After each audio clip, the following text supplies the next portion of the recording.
All right. Welcome. Thanks, mate. Welcome to the podcast. I'm enjoying it. First, I'll start off with the normal stuff. We'll do an introduction for everyone who doesn't know Andrew. I don't know if many people would. No, You're they kind of won't the know face me. that hides behind everything. Yeah. Andrew, Source My Parts, Ground West, business partner, all-round technical extraordinaire. Welcome to the podcast. Thanks, mate. Thanks for having me. Now, this is the first one that we've ever done where someone has actually pre-prepared a list of questions. Yeah. That wasn't prepared by me because my questions are never prepared. I just fake it till I make it. But this is we have an actual list to talk about, and they're actually things that are relevant to stuff. 100%. And then the main reason we wanted to do it is just to get more of an understanding of yourself and where you come from, really. Where we come from. Or where we've come from. But I think it starts from you, where you started first. It does. And then it all ties into what we're doing where now. we are now. Yeah. Which is pretty cool. We've made a lot of forward movements in the last 12 months. Yeah. Starting another business, branching away from our original businesses to try and do more. And we've always wanted to do something together, and we have. Yeah. We talked about it for 10 years. I kind of said, and geez, man, it'd be good if we worked together, or if we did this and we did that. There's not many times when you actually talk to someone about that and it actually becomes a reality. We did it. Yeah. Three of us. It's a shame we don't have Pete here, but I feel like Pete has a face for radio. So we can do it. So you've come all the way over from Melbourne. I have. We've setting up the new branch. Yeah. We're moving out of our service department here. Yeah. Merging the three areas where we had sales, parts, and service into one kick-ass dealership.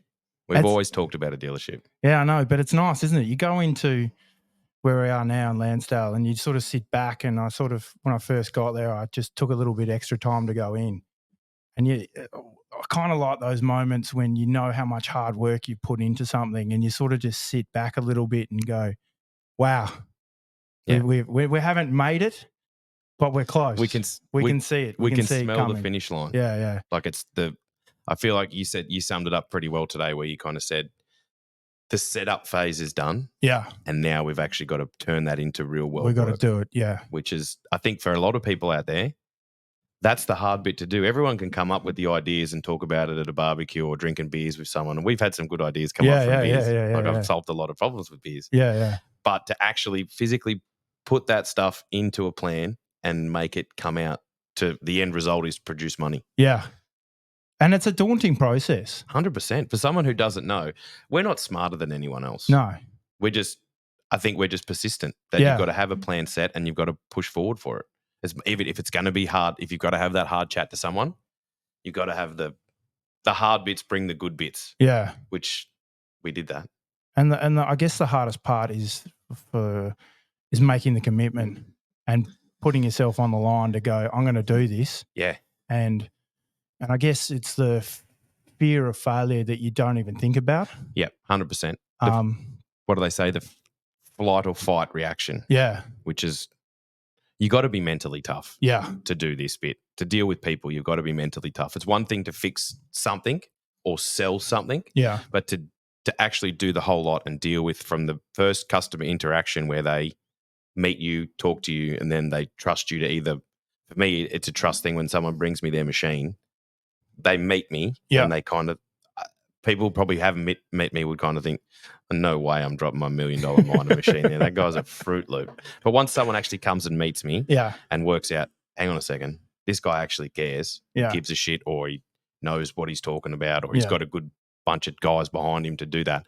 They get that trust, and then they just bring you more and more stuff. And it's the same with you with parts interpreting. Yeah. Like that, I suppose the reason that Source My Parts is so successful is because you have a good core group of parts interpreters that people like me ring up with my problems, and I ring you and I say, I need this part, and you go, can you send me a picture of the part? And I said, it's going like this, dooka, dooka, dooka, dooka, dooka. And you're like, that is not a part, and I cannot find that in any book. No. And it's always good when you get a photo from a mechanic and say, can I have one of these? Yeah. I almost want to do a coffee book of mechanic photos. Things, because none of the pictures that we ever send anyone is a thing in a perfect state. It's always broken. It's always right, zoomed in. There's no perspective. It's not like, this is an excavator, I need one of these. I need this part. Like, And there's always a It's finger in leaking. it. There's a finger in it. There's a thumb in Yeah. it. There's something in it that always covers the number or does something that you Yeah. just can't do, and then you've got to do it. You've got to do it better. Yeah. Yeah, crazy. Well, I'm looking forward to learning a bit more about you, Lukey. Well, let's get into it, man. So you've got a list of questions. I've got a list of questions. Do you want to ask me? You want to talk? What do you want to do? How do you want to do it? Well, I guess for me, tell us a bit about yourself and how you started Walkers. Man, I started Walkers nearly 14 years ago. Yeah. 13 years ago ish. So, and I just started. I'm not saying I didn't have anything, but I didn't have any tooling. I didn't have anything. When I left mining, I came to Perth with a VY Commodore Ute. Yeah. As every cashed up bogan does. I knew what I wanted to do. I always said I want to run my own show. If I'm doing this for someone else, surely I can do it for myself better. Yeah. If I'm going to get reamed or stuffing a job up or doing whatever, I would much rather stuff it up on my own accord than listening to someone that I'm not saying that I didn't trust previous bosses or previous things, but I'd always just thought I've got a different way of doing things. Was it a particular moment that happened that you were like, for me, starting Source My Parts, it was a particular moment where I was just like, no, I've got to do something for myself. Was there a moment for you there? 100%. Hitachi. Yeah. I was at Hitachi. I was driving to and from Welshpool to Scarborough. I had a schmick. The unit was a dive. Yeah. But it was a schmick location. And I was driving back and forth. I was at Boddington and I was driving back and forth every day for like a week. And on one drive on the way home, I just thought to myself, I was doing a pump change out on this excavator, and it was a wet flywheel housing and a dry flywheel housing. The parts were all wrong. I didn't do any research into it because I was just sent down there to do the job. Yeah. It was a gigantic stuff around. I ended up having to do a bodgy fix to stop the oil leaking out of the wet dry bell housing. It was a crap show. And I thought to myself on the way home, there's got to be more to life than this. Yeah. Like, what am I doing this? Why am I making these mistakes? I didn't make this mistake. Why am I dealing with this? And I thought, that's it. I'm done. So literally on the drive home, I was on the thing and I just checked out West Side Auto Wholesalers. They had a Nissan Patrol down there. Yeah. The next day I called in sick and I drove to West Side Auto Wholesalers and I said, hey, can I trade this Commodore Ute in for that thing over there? And they're like, sure, give us some money. Done the deal. I bought it back. I was living in the unit at Scarborough, so I had the truck and my Ute parked beside there. The truck was Hitachi's, the Ute was mine. Over about a month period, I slowly set up the Ute.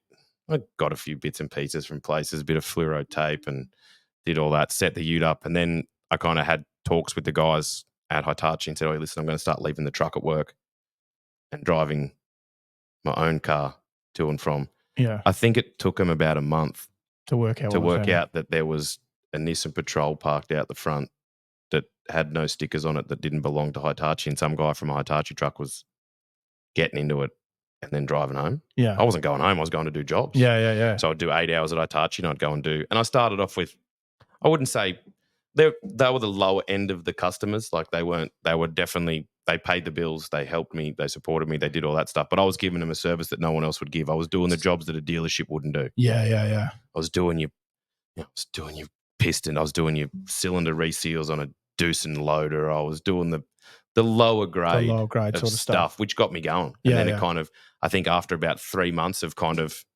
doing that, I was at that stage where I kind of woke up one morning and my phone was ringing and I was like, this isn't Hitachi, this is a customer. Yeah. And I was like, hello? And they're like, hey, mate, can you come out now? And I was like, yeah, I can. Yeah. So I rang Hitachi and I said, hey, listen, I'm not coming in today. And they said, what do you mean? And I said, I'm pretty much I'm handing me notice in. Yeah. Then I did a bit of paperwork. I went in there. I left the right way. I still did it. It was a hard thing to think, man, I'm doing it at my own. But I remember going to the shops and buying a laptop and getting MyOb and doing all that stuff, and then sitting down at the kitchen table and having to write out my first invoices were like paper written invoices for a docker book from the newsagents and stuff like that. And then thinking, how am I going to transfer this from this? Do I take a picture of this and send it to the customer? Yeah. What do I do? Did you kind of run the idea past any family or friends, or did you kind of keep it to yourself? I ran it past my partner at the time, now wife, and kind of said, this is what I'm going to do. And she kind of said, I think you can do it. Yeah. And then I think that was probably the beginning of the end for her, that she was like, Jesus, look at the beast I've created now. I've let him off his leash and let him go. Yeah. But I think on the other side, it takes like that's a massive commitment from your wife or your partner to say, hey, I'm going to start my own business. We might not have a wage. Yeah. We might not have any future in this, but I'm going to give it a red hot shot and I think I can do it. Yeah. There's a big difference between thinking about doing it and actually doing it. And I took that jump and I'm so grateful for taking that jump that if I didn't take that jump, we wouldn't be here now. I wouldn't have a business partnership with you. We wouldn't have 26 vehicles kicking around the road. I wouldn't have a handful of headache employees and all that kind of stuff. But I wouldn't change it for the world, man. All the stupid things. I've made so many dumb mistakes in business. Yeah. Now I can pretty much I had a real, like a warm, fuzzy moment when one of my best mates, Ryan Arbour, precision plant maintenance, he kind of said to me, he's like, I want to do it. Yeah. It's like, brother, if I can do it, you can do it 10 times better because you've been riding my coattails watching me do all this stupid shit. Easy. Here's Luke's playbook. Just don't make these mistakes. And he's like, oh, sweet. He's killing it, man. We found a truck over here. We bought the truck cheap. He hung around. We fixed it here. We did it all. We drove it back across the Nullarbor. I made him tow my brother's jet boat across there. Man, they're the bits that make it. He's going good, man. He had one customer. Now I think I don't know exactly how many customers he's got, but he's doing great work. Yeah. And it's take that risk, bet on yourself. I would rather bet on myself than anyone else. I found it for when we started Source My Parts. Probably the best thing is a lot of people that I know are from the East Coast, and I was sort of here. So when we were looking to start it wasn't getting huge people that I know involved. So there wasn't a lot of outside noises sort of doubting you, and I think that's the hardest part of starting a business is if you get too many opinions and then people start doubting you. What about your house? You shouldn't get off an 100%. income. You've got a good job. Why are you doing change it? something that's You're not risking broken. too much. Blah blah blah. And you kind of get those people, the opinions from people from that, but it's the ones that have done it, and it's a bit like what you've done with your mate. Is once you've done it and someone says it, you go, have a crack, mate. Have a crack, bro. Like, what's the worst that can happen? You fail, you don't get it. Who gives a shit? You know what I mean? For me, I offer that little bit of support. I say, man, if it ever goes pear-shaped, come here. Well, just come and fix tractors for me. I feel like the fixing of the tractors is the easy bit for people in our industry. And I'd say it's probably the same for you. Finding the part, once you know what the part is, that's the easy bit. Whether you find it from an overseas supplier or a local supplier, or for me, I know that a lot of the stuff that I get, I know where to get that from. Like I know the person. I don't actually know if he still sells that product. But I know the guy who sells that stuff, and then I just go straight to that guy and say, hey, you got any of these things? And he goes, no, none of them left, bro. I haven't had them for 10 years. And you say, what else you got? And he goes, well, I got this. And I say, oh, that'll work. And that's how I think that's how we kind of push forward with our wins and stuff like that, especially with our little whacker thing. Like we had at the start, I remember sitting up late with you and where you were asking me, what is this part number, Luke? What does this part do? What does this do? Man, I know exactly. I got that part from GA Spares, man. I know exactly what that part does. And you go, that doesn't help me. Does it have a part number? Can I cross-reference that to a whacker part number? And I say, hell no. Yeah. But it does the exact same thing. Then every now and then we have them hiccups that those parts, they work well in a workshop application if you're going to install it. But if you give it to someone who doesn't maybe have the knowledge or the training, that they're not going to be able to put that bit on because there's a few little mods that you have to do to it to get there. But that keeps it exciting for me. So going back to it, so you come out of Hitachi, you're doing a few odd end jobs. When does it start getting serious in your full time? Probably after the first year, I put on an apprentice. I think I put Sam Wolf on first. Yeah. And Wolfie was, me and Wolfie we did some cool stuff together, man. And he's since moved on to greener pastures. Yeah. He's working for his dad, and he was a gem. We did it started to get serious when I was sitting in my back room, which is now one of my kids' rooms. And I was trying to work out how to do the first pay slip for the boys. And I was like, how do I do this? What's overtime? Yeah. Like I always got paid overtime, but how do I actually pay someone overtime? How do I do this? Next step from that was my father-in-law's an accountant. So I rang him and I said, hey, and he was good. He helped me get to where I got to go, but he put me in touch with a lady called Sonia Prosper. And if I had never met Sonia, I'd be screwed, man. I remember going to her after the first year and I had Corona boxes and shoe boxes full of invoices, written out timesheets and Yeah. everything like that. And I just give it to her and she was like, what is this? And I Yeah. was like, this is my life. Here it is. I've got 100 grand in there in invoices that I have no idea what to do with. And I've got this and that. She turned it all around. Yeah. Talking to the right people and having that reality that people are going to rely on you to do it, doing the wages and doing all that kind of stuff. Even insurance, man, that was an eye opener. Yeah. Yeah. What do you mean? What do I need insurance for? What do I need that for? I'm Do I fine. really need 20 million? yeah, Why do I need 20 the million? car's fine. What do I need that for? No, mate, you need public liability. You need workers' comp. Yeah. I don't even have any employees. Yes, you do. You've got one now, mate. There's your employer. Give him some work cover. Yeah. Shit. Here we go.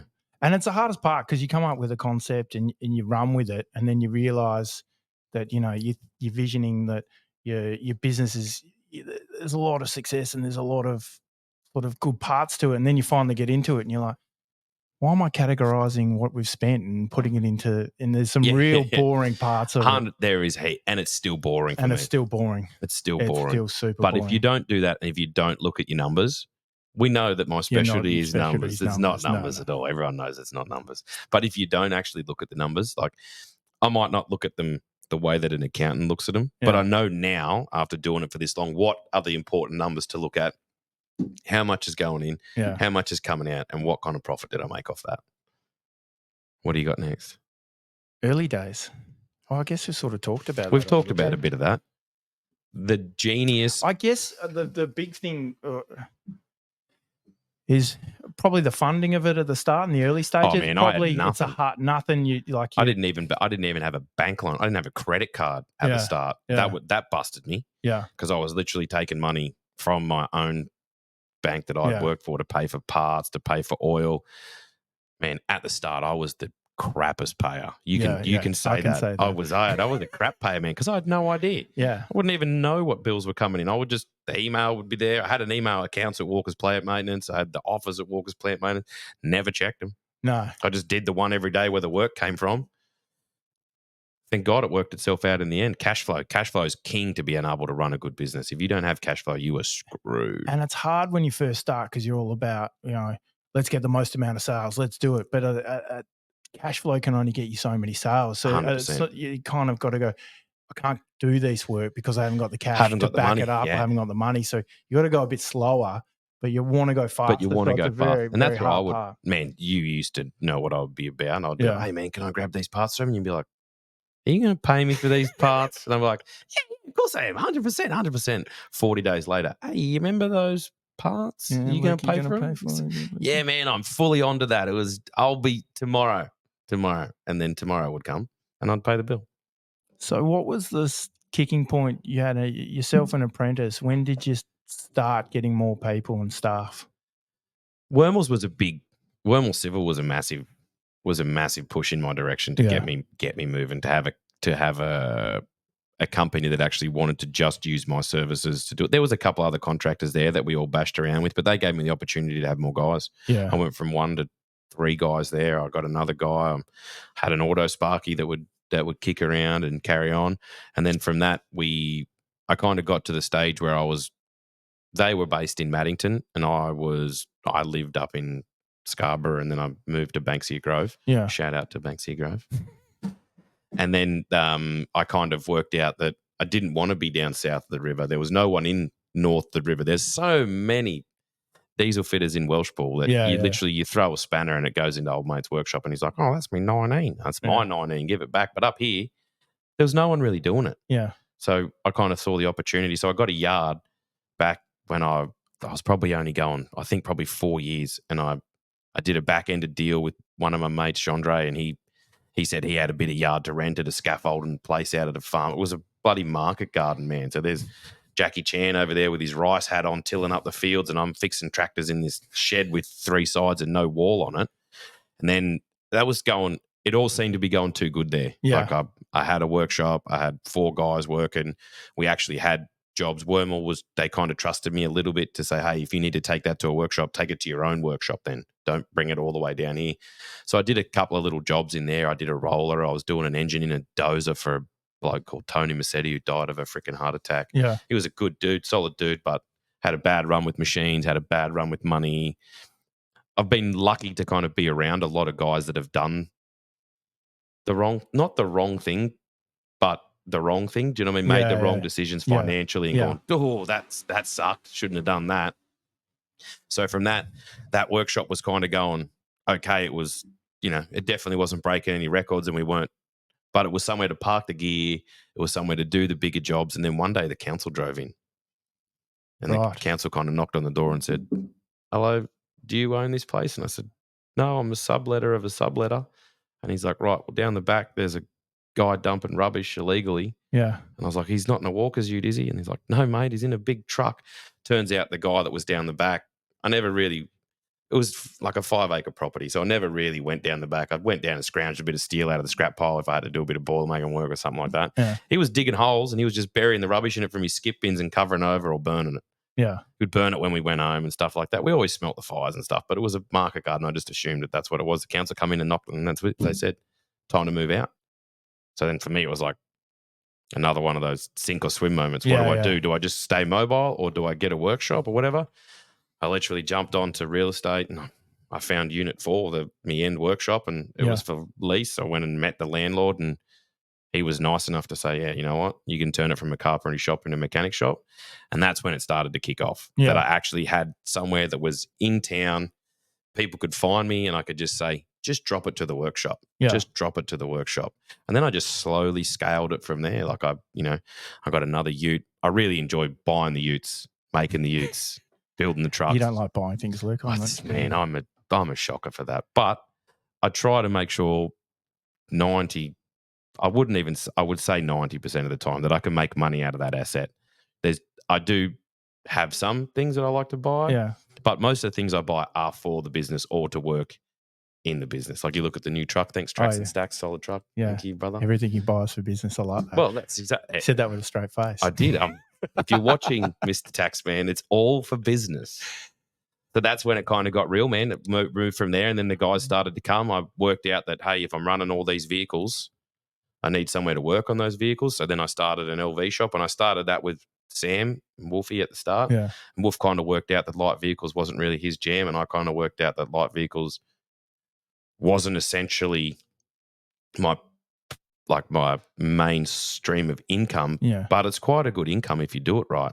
So then that kind of led to me to keeping Walker's plant maintenance running separately and then start another business, Walker's Automotive and Diesel Repairs, used to be called West Coast Automotive. And that was at the start, that was just working on our vehicles. Yeah. Then once the customers see you working on their machinery and then they work out that they can just literally walk straight out the same driveway and drop you the keys for their LV and say, hey, when I come back after I've been at the pub and you've been working, can you make sure the LV's good, the wheels are buggered or the steering wheel's fallen off, the horn doesn't work or whatever it is.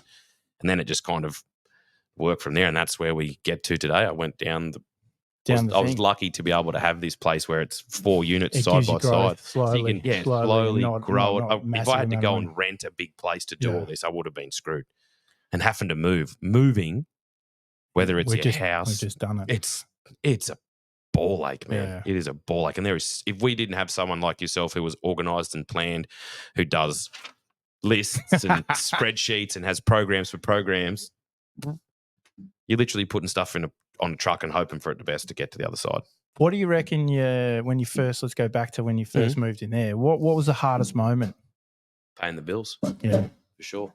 Knowing that there's rent to be paid. I was doing handshake deals with the old place and it was like fix me plate compactor and work on my forklift for a bit and then give us $150 here and there or whatever it was. When it starts ticking up and you think, oh, wait, it's the end of the month. Oh, that's good. That means some money's going to come in. Oh, no, wait, that means some money's going to go out.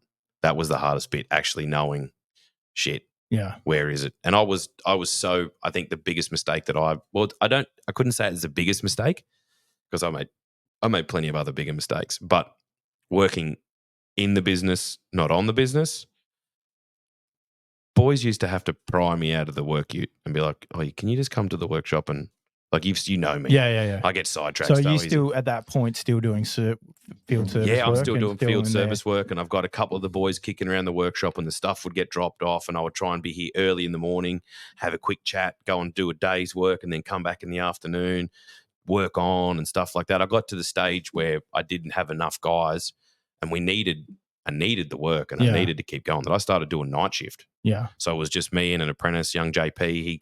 He was at the stage where he wanted to leave his job and he wanted to get a new job. And I said, man, well, I've got a night shift running. If you want to come and do night shift with me, I'll pay you to do night shift and you can go and work at your normal job during the day. And then we'll knock off at midnight. We'll do a couple of hours. And then he come on and worked out great, man. We did a fair bit of stuff together and we kind of scaled it from there and knowing, hang on, all right, I can put on another person now. That's the biggest thing. I try to do everything myself to start with, that if I know how to do it myself, then I can tell someone else how to do it. I probably couldn't write it down. No. But if I could actually physically show someone how to do it, they'd probably be able to do it. Can I ask you, were you paying yourself? No, heck no. No. I never even got a wage until, I honestly wouldn't have even been paying myself until probably 5 years ago. Yeah. Even though I would just live off the company card. I would do my stuff.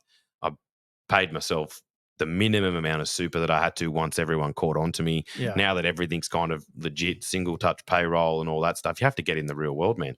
And I think that's the thing that a lot of people, if you're going to have a crack at it yourself, you have to realize, I'm not getting paid this week. No, I'm not making any money. I'm not making for any a very money. long time. There's money. There's short. If you can get your head around the fact that the business's money's not your money, then it's fine. Yeah. You just got to work out that it's not yours. Because if you think that it's yours and you just keep living the life, it runs out real fast, man. I did that. Yeah. It runs out. Runs out super good. We had a couple of good trips away. Like I went to America, we went to Vegas, we did things like that. And you learn. And then when you come back and you think, that was a good trip, but gee, I spent some money there. That was a bit of a thing. Geez, whose money was that? It wasn't my money. That was dang.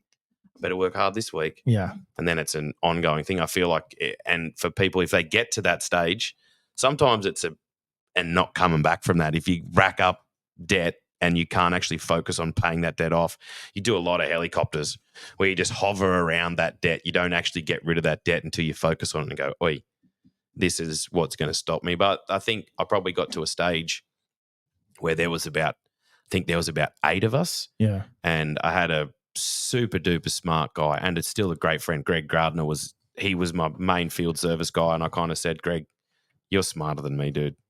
Can you help me in the office? And he's like, Lukey, I'd love to. Yeah. And he kind of come into the office and we went from paper job sheets to a digital job sheet.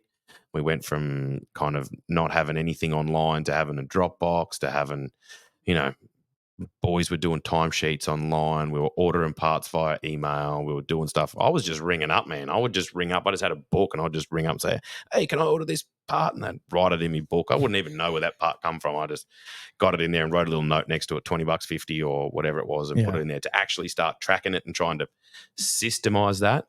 We got to a stage where I was like, I can't do this. And so Greg goes, why don't we get a business coach? And I was like, a what?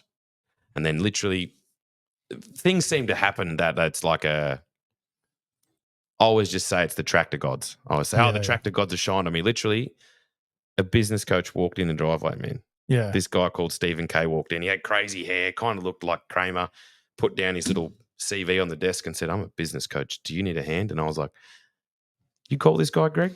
And he's like, no. And then Steve took me from A to B, let me work out kind of, hey, come back from working in the business. Now you need to get on to the business. This is what you need to do. You need to set yourself, it's not telling you anything that you didn't know. It's just making it relevant into your area. You need to look after yourself physically. You need to look after yourself mentally. You need to make sure that if you don't know what this is doing, then that's going to affect that. You've got to plan this. You've got to do that.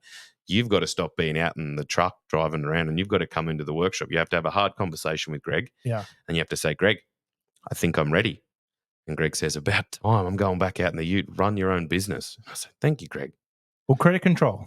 That's the hardest. Yeah. Especially in that when you're right into it and the last thing you want to do is chase people for money because suck at that. You're trying to grow your business and you're trying to be nice to your customers and the last thing you want to do is just want your money.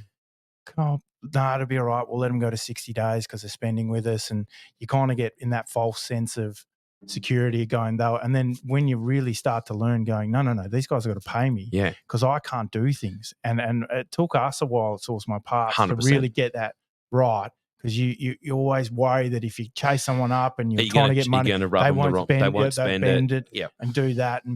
But then you've got other of your own suppliers. The first day of the month, they ring you up and say, account's done. Where's my or money? where's my money? Or You're on stop credit. Sorry, your account's 10 grand, but you spent 15. You're like, you punish me for spending more money. How are you punishing me? How can I do that in my own business? And that's what I found the hardest. Yeah, because you fear of losing customers Yep. being too strict, but it ruins you at the start. Would you agree? Well, my biggest thing about at the start, one of the biggest things was saying no to a customer. Yeah. I very rarely would say, I can't come to your machine, man. I would say, I would always try and be as straight as possible and say, man, I am under the pump.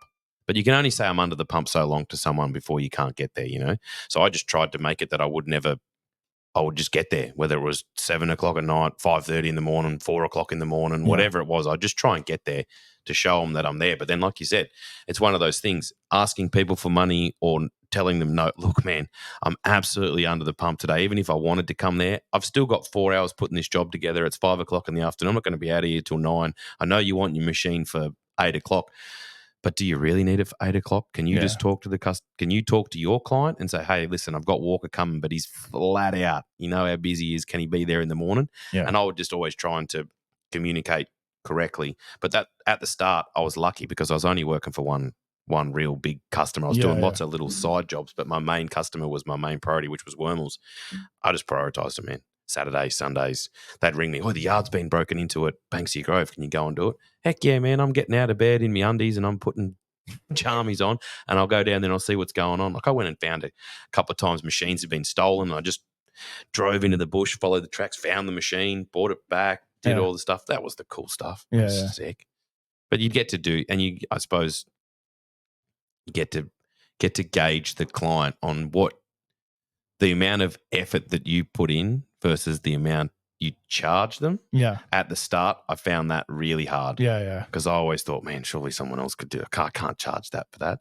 But when it comes to the dollars and the cents, if you put in an hour, you got to charge an hour. Yeah. Your time's just as valuable as everyone else's. Yeah. You wouldn't find all the big companies just going, man, do that for free.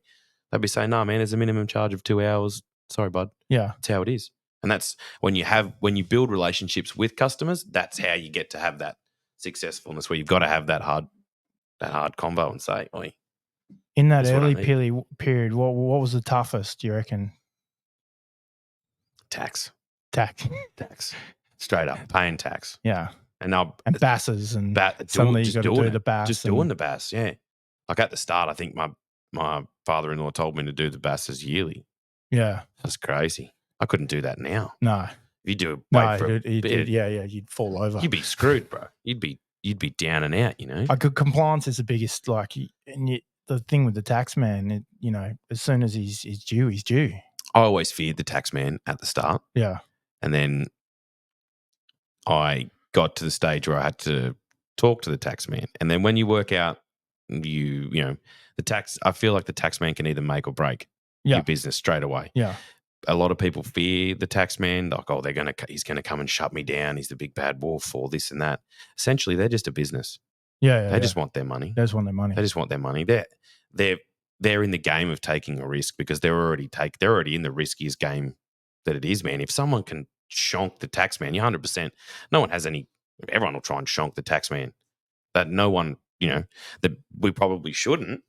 But if anyone is going to cop it, it's the tax man. You would lie to the tax man if you had to. Mm. And then I think that's the thing that once you realize that it's a business, and if you do ever get in trouble, it's not the end of the world. No. You can negotiate your way out, just like you can do anything. You ring him up. Sure. Talking from a personal experience, you might have to ring the tax man a couple of times, try to get to the right person to talk to that on that day sounds like you can have a breakthrough and say, listen, man, I didn't pay this. It's late. Yes, but you've charged me $1,300 interest for not paying that. Can I have that remitted and can I just pay the money right now? Oh, you've got the money right now. Well, I don't exactly have the money right now, but I can give you half now and then I can give you another half next week. And they say, yeah, we're going to send that in an email to you now. Can you reply back? And then away it goes. And then you can kind of work out, hang on, I can negotiate my way out of this. And negotiating, if you can negotiate with the tax man, you can probably negotiate with anyone. Yeah. If you treat it that way. And the hardest part is this. I found in the early days when you didn't have cash, it's like, how are you going to get through this? Yeah. And you sort of sit up at night and you're like, that's the you bit. doubt you like I've done this. I've got partner. How am I going to get this done? But there's ways around it. And I guess the hardest part with having a new business is the first 2 years the banks don't touch you. No, not at all. They do not care. No one cares. And that's the real dangerous part, because there's a lot of shonky finance options and there's a lot of shonky people been there, in done in that sort of area. So my main question, what did you learn in that period in terms of financing? Because those sort of areas, when you get in, because you can't get proper bank loans and you can't get proper interest rates and you're struggling, and you can only borrow so much from people and you don't want to, and your cash flow is doing this and you need a bit of money. There's a lot out there that's there's scary. a lot of people when you look back at it now, you look at the I made products some stupid mistakes back then, but if I had to give anyone advice now, it would be stick with a big bank. Yeah. Get a credit card. Yeah. Pay it off when it's due. Yeah. Stick to it. Just as much as it's going to burn you, get good terms on your credit card. Get your 60 days, get your 120 days, get an Amex, do what you got to do. I wouldn't go to a second tier, a third tier lender to get shafted, because I went there and it's such a slippery slope to get out. I was lucky that, I was in the right positions and I had the right stuff to work out. Hang on a second. And that was the business coach kind of got me to that stage where he's like, hey, what are you doing? Finance? Do you have this? Do you have that? Can you grow the business? How are you going to scale it? And I was like, yeah, I don't know, man. I'll just buy another truck. And he's like, yeah, that's a super good answer, man. Just buy yourself another truck. Essentially, yeah, that would work if you just kept buying the trucks. But if you just keep buying the trucks, then how do you get a credit? Who's going to want to touch you? You can save your pennies all you want and go and buy another 50 grand Hilux and go from there and not have a loan for it. But essentially, if you don't have credit, or you don't have a credit score or a credit rating, no one's going to touch you in the end anyway.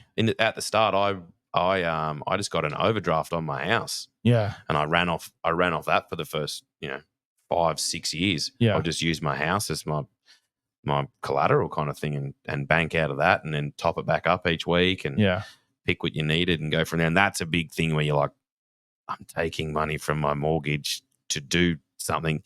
You soon stop doing that. Yeah. Because you think, man, I can't go to the motorbike shop and buy a new helmet today because I'm taking this money from my mortgage. What's wrong with you?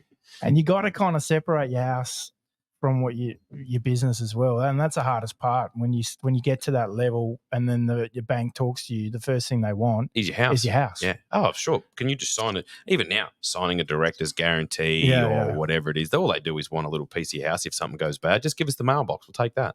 But there's no, like we particularly found when we started, there wasn't really anyone that you could really reach out to. No. Who'd have been on the journey. Like you could go and chat to people and you'd understand how hard it was going through that first 2 years. But there was no one really to just sort of give you the better advice, because, we found we reached out to a few like business coaches or mentors around that period, and there's a lot of snakes. 100%. And they want, as soon as they want in, they want commitment. They want to say, oh, all right, well, we'll jump in and we'll be a mentor. But here's my fees, and it's a 3-year to 5-year lock-in. And they're not giving, because the thing I've found in business is when you're starting it, you just need advice for that particular time. Yes. And you need someone for the first 2 years to find out how to do BASs, how to do all that, how to manage payroll. And normally your accountant really helped, like our accountant really held our hand on that. Your bookkeeper is one of your best assets. 100%. I vouch for that. And they come in, you think in your mind you're going to do it yourself, but to pay them, they come in, they do it properly, and you're saving a lot more time. But it's the shonky people at the start that really surprised me. The snakes that get you. Because then there's always someone, man, like at the end of the day, everyone's in the game of making money. And if you can make money out of someone's, I don't know, naiveness, potentially, or just that people can smell the desperation. If you need money, they'll come. It's a bit like when you go to buy a car and you need it, and then next thing they've signed you up for 18% finance over 8 years. And you're getting the leather treatment and window protection and all the stuff that means nothing to anyone when you drive out the driveway because you get wet and it rolls off and it doesn't. Anyway, but still, it's one of those. It is one of those things, man. Finance is a dark art. It is. You need to have, if you're going to scale a business, you need to have finance, or you need to bust holes and get such a good nest egg that you can back yourself. And then you would probably, I don't know how, I didn't do it that way, so I don't actually know that bit on what you would need and how you would back yourself financially to make it safer. Well, I think you got to have, like, and this is the problem that we found in the early days is, you know, because you're small, they give you, because we used to be with Bank West. And you go to the small business section and, you know, you'd say who your business was and what you needed and why, and they'd write it all down. And then that person was gone in 3 months. Yeah, 3 months. And then you ring up and you're like, oh, I'm at this stage. And they say, sorry, can you please tell us what you do again? And there wasn't that sort of... There no personal connection that you can actually go to someone. And we sort of found it wasn't until we sort of got to NAB that they had people. And once you get a relationship with the bank, it makes more sense because they can be in your business, they can see it. And when you hit that point, you're getting – sometimes they convince you to do things you shouldn't do, which is, you know, we've probably been in invoice finance. Yeah, like it seems great. It is a nightmare. I've actually worked for companies that let you do the invoice financing through them. So if you want them to pay your bill quicker, it goes. They just take the whole process. They just take a percentage off and they pay you straight away. I did that for a little bit because I didn't have a bank or anything, so I went down that route for a while, and it actually worked quite. Because for you, it probably worked quite well because someone is collecting your debtors, done, and you don't have to think about it. Well, they didn't even collect debtors; they just wanted the invoice that I was going to give them and submit it, and you just put it into a different portal and say, "Hey, I would like this paid in 5 days," and they say, "Sure, that's 7%." Yeah, and they would just cut 7% off that invoice, and the money would be in the bank, and you'd think, "Heck yeah." I'm going to I've got 1 more month now. Yeah. And one of my mentors or one of, my guys that I kind of bounce off and stuff, he kind of pointed out to me that money's not buying at the start. Money's not buying you toys or buying you anything. It's buying you time to survive. Yeah. So every dollar you get in the bank, it's another hour or it's another 10 minutes or whatever it is. You know that if you don't have X amount in the bank by the end of the month, there is no next month. But once you get to that stage where you're like, hey, there's 3 months in that bank now. I can breathe. Now I can actually think, whew, what am I going to do? What's my next move? What am I going to fix next? Who am I going to talk to? Do I have the capacity to drive down the road and just pull in somewhere and say, hey, do you need something fixed? And they say, yeah, we do. How do you know? And you say, good, because I'm here to fix it. Here's me account forms. Here's me stuff. I want money in 14 days. And they say, we want you to do the job first and do it right. And you get to go through that whole stage again, getting the customer to trust you, working out what their problems are with their machines and why they're having those problems. Because a lot of the problems that people have, they've got nothing to do with the machine. Yeah. They've got to do with how the machine's being used or whatever. Like you've learned that pretty quick with the whackers, that when someone brings in a jumping jack lying down on the side of the ute with no pull cord, you go, oh, broken pull start, mate. And he goes, mate, this thing just breaks all the time. Yeah. You say, you leave it lying down like that all the time? Mate, the boys drive it around the job site laying down in the Bobcat. All right, brother, we're going to have to stop doing that because otherwise you're going to be back every 2 days to put a pull start on this thing. So it's one of those, I don't know, one of those things, eh? Have you got a favourite moment in the early days? All my early days were favourites, man. Yeah. I did cool jobs. I did cool stuff back. Well, I still do cool stuff now, man. I virtually get to live the dream every day. Yeah. As much as I always say, someone's nightmare, my dream, or vice versa kind of thing. I did a lot of cool. I did a very memorable big job. I remember my first real big job where I got a contract with the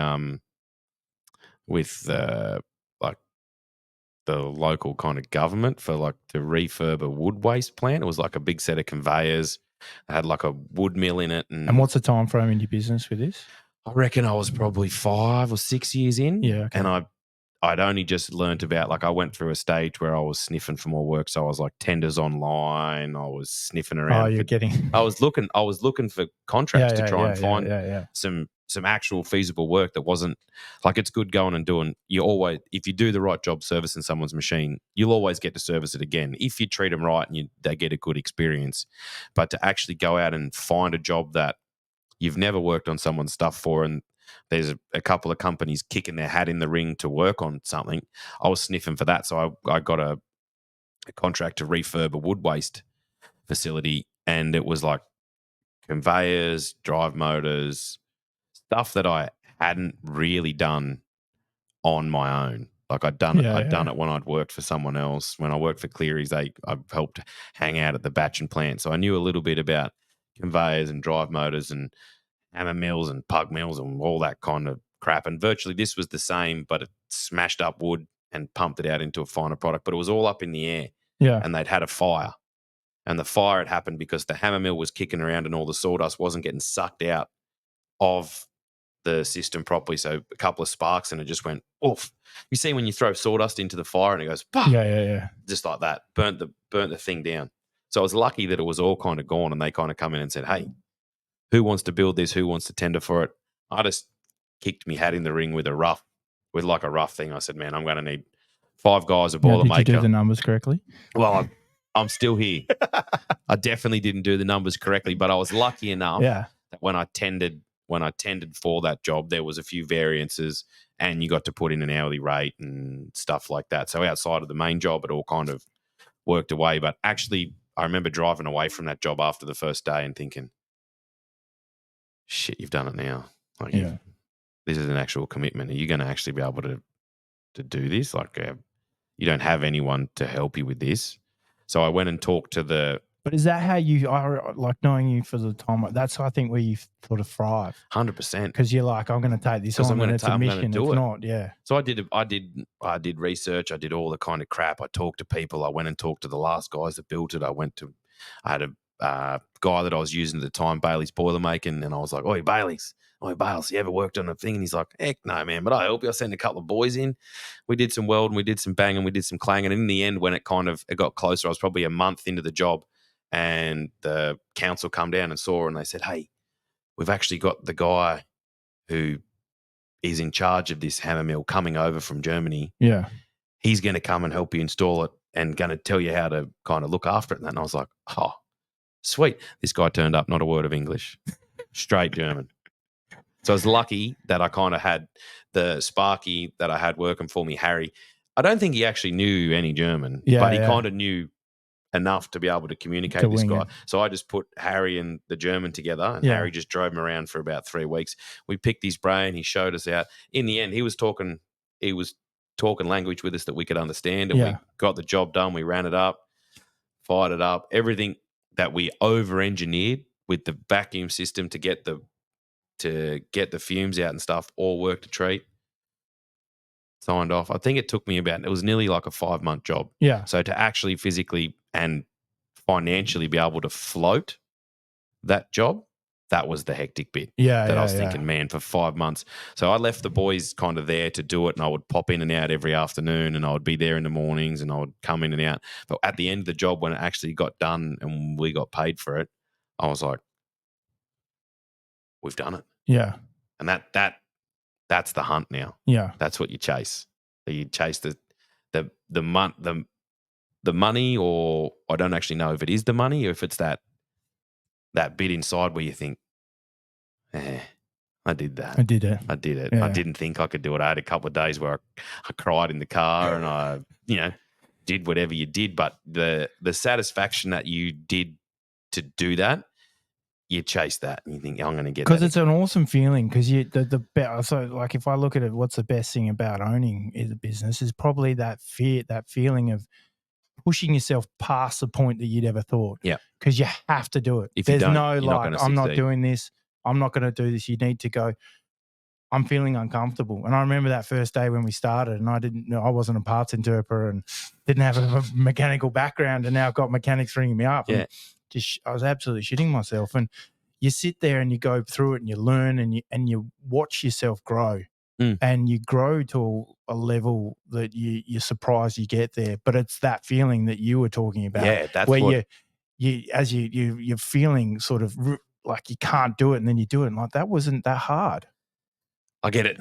I still get it now. Like at the moment, we're building that RIC machine out the back. Like that's the second one I've built now. And this one was still challenging, but nowhere near that of what the first one was, to actually know if you've done a job on that scale once before, you can replicate it again and again and again, and it doesn't actually probably matter exactly what you're working on. It's just the attitude and the determination that you have to take to that. And if you keep the intensity up and keep slogging away at it, it'll get there. It'll get there. And then once it gets there, then you're ready to go to the next one. What about when you first sort of started and, you get your first staff and then you get second staff? Had you ever managed people before? Never. How did you find it at the start? Did you? Because I think it was kind of natural for me. I think the biggest thing is being able to talk to staff like this. If you can talk, I think a lot of business owners or a lot of managers talk to people differently than a business owner would talk to someone. If you own the business because essentially you need the employees more than they need you. Correct. Because I can't do everything myself, and I can't fix everything myself as much as I'd love to. But if they don't have that same give as what you give, or they don't have the same respect, then you're not going to get it. No. You're not going to get nothing fixed. You're going to get dog fuckers that aren't keen. You're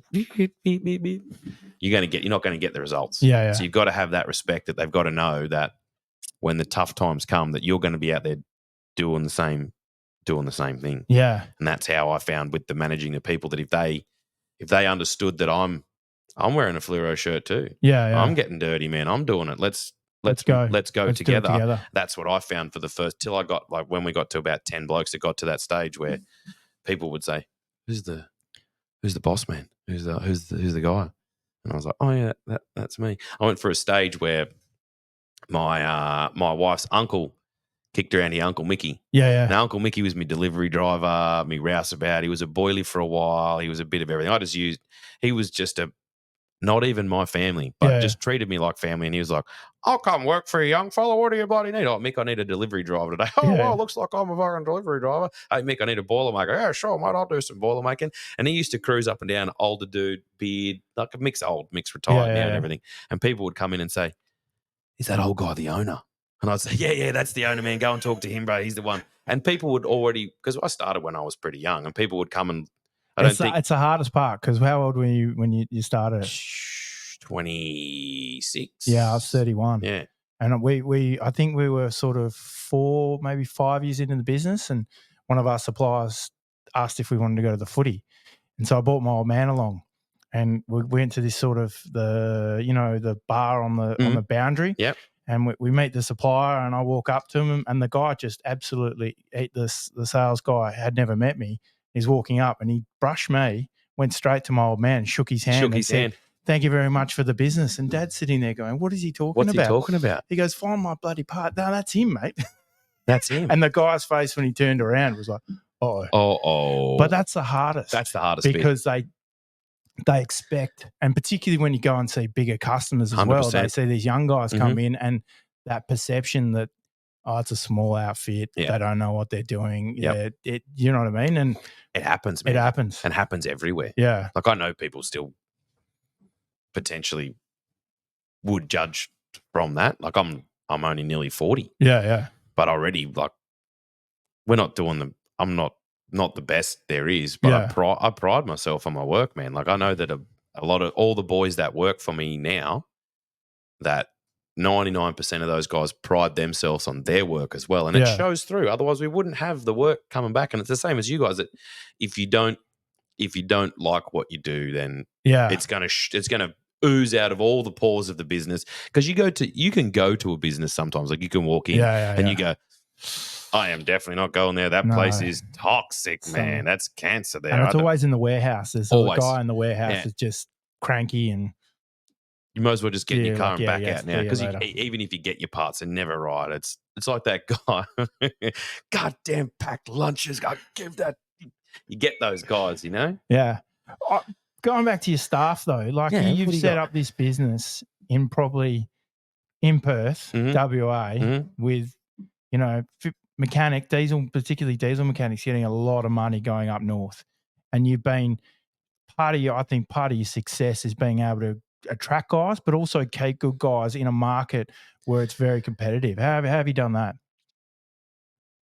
That at the start, I didn't even know that I did. Yeah, It was just one of those natural things that I found I was lucky, man. Once again, tractor gods shined on me. You find the right guys, you talk to the right people, you run into the right guys at the pub, and you diesel fitter. Yeah, mate, I'm a diesel fitter, bro, diesel fitter, all that kind of stuff.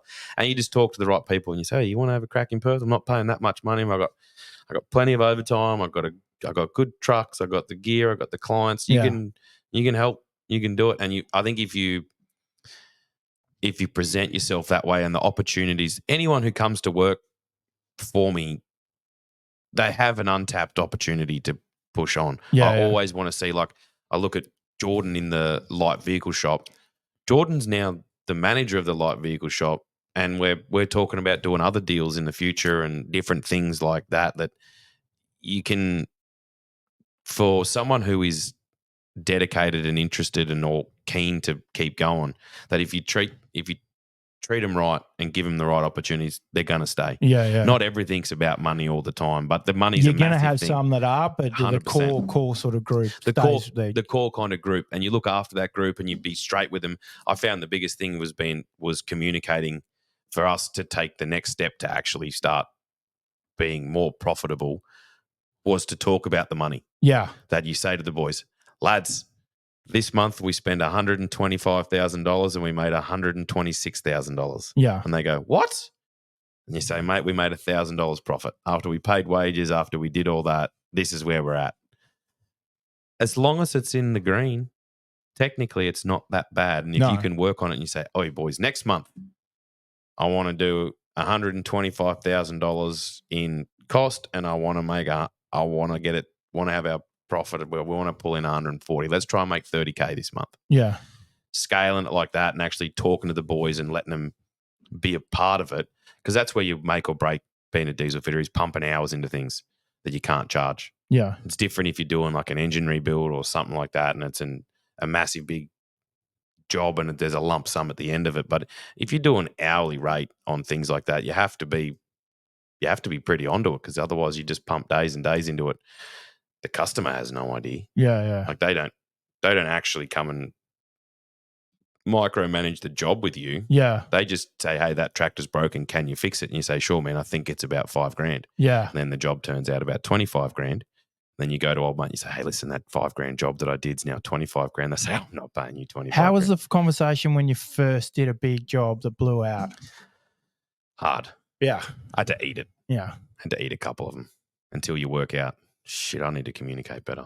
yeah. And then communication that's where I try. And Even it really is in what you're doing. Like if the customer needs to know Needs- something's going wrong, because you can't just fumble it to the end and then just go, well, it is what it is. Because it's a lot of the time, like, we don't break the machines. yeah, They're not my machines. They're your machines that you broke that I'm fixing. Why should it be?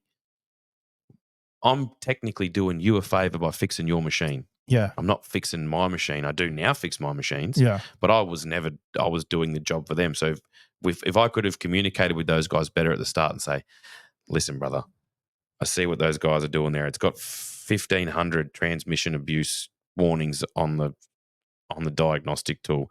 He's been flinging loads and doing that. That's why the drop box is flogged out. yeah, I'm going to put a new drop box in this, and if you don't go and tell the operators to not do this, I'm going to be back in another month putting another drop box into it, and it's another 25 grand. And you know how long it takes me to take it out, put it back in. If you want me to rebuild that drop box, it's going to be just the same amount. I don't know what's broken in it. I don't know this. I don't know that. Can you just put an exchange drop box in it? I don't have an exchange drop box. yeah. Where are we going to get Where that are we from? gonna get it Whose account is big enough to go to someone and get a drop box? And Yeah. sometimes the customer will say, I can put that on my account. And you think, all right, how do I play this now? Because if I was going to do it, I'm going to be able to get a small margin Yeah. out of the parts. Yeah, I'm also going to be able to get the hourly rate for rebuilding that part. Then I get to take it out and put it back in. But you're not going to get accounts with some of these big guys because they're sitting West $5, $10,000, and then when you're trying to get a credit in lease, they say, "Well, what's your justification?" It's almost harder than talking to the banks at times, isn't it? Literally, I remember having at WestTrack for the first couple of years, my account was COD. So wow. all the boys had me card, or they just had a picture of the numbers on there, and we would just buy parts from them every day.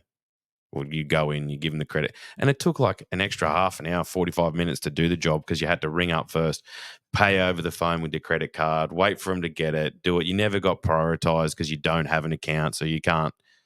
We'd be screwed now. If you didn't have a process for that. Like now we have a process. The boys use a job number. They know who to email at the right places and do all that. Like we do a lot of truck work.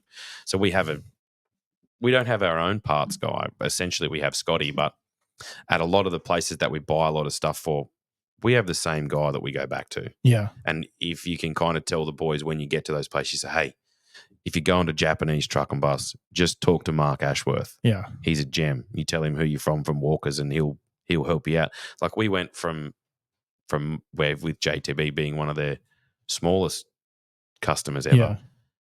We spent a shitload of money with JTB now, don't we, Donnie? Hey, give him a little wink. But the service from those guys, the reason that we keep going back to those guys is because it's easy. Yeah. You can ring them up. It's the same as going to you for parts. You email them. You say, "Hey man, I just need a quick parts breakdown of this." Once you work out the way it is, then everything systemizes and it kind of goes around. Yeah. In a circle. I don't know where we got from there. It kind of broke off again. It seems to do that a lot, eh? No, it keeps going.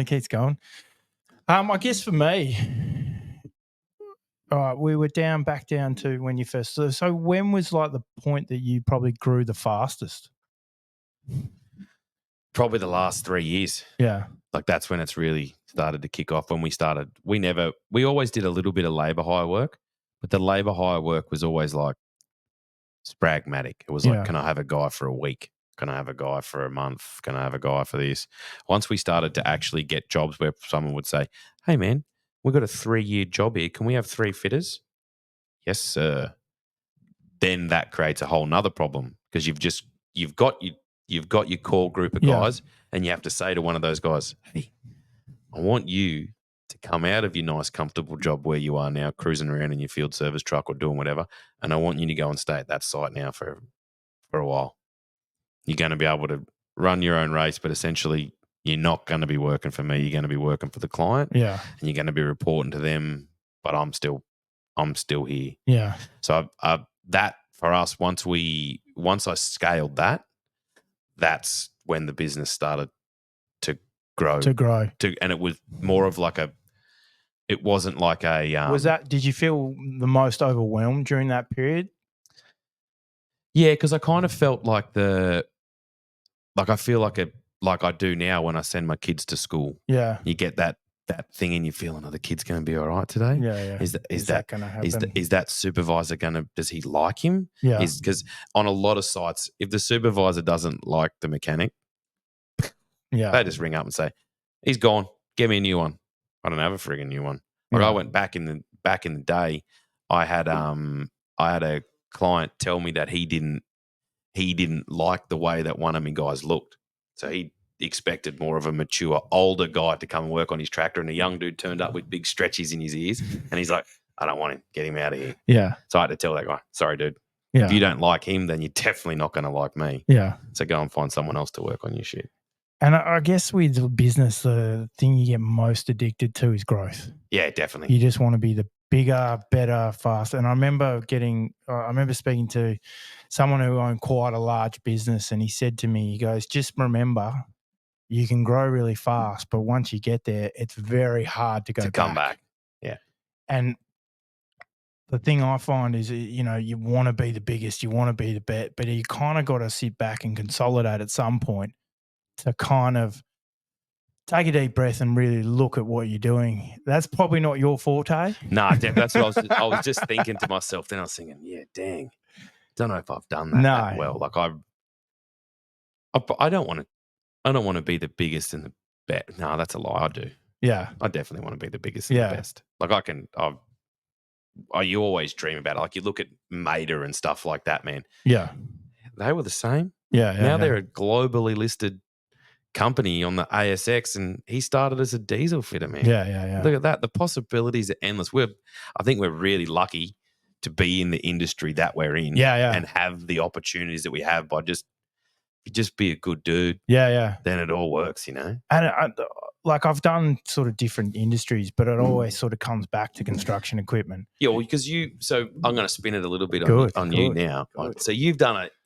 You weren't a parts interpreter. I wasn't a parts interpreter, no. You were in the construction industry, though. Yes. So you did sell the machines. I was selling the machines. But you didn't know about the parts. You didn't know about that side of it. I had no idea about engines. I had no idea about hydraulics, how it all worked. You know, basically, when I first started, I started with CJD equipment when I was 21.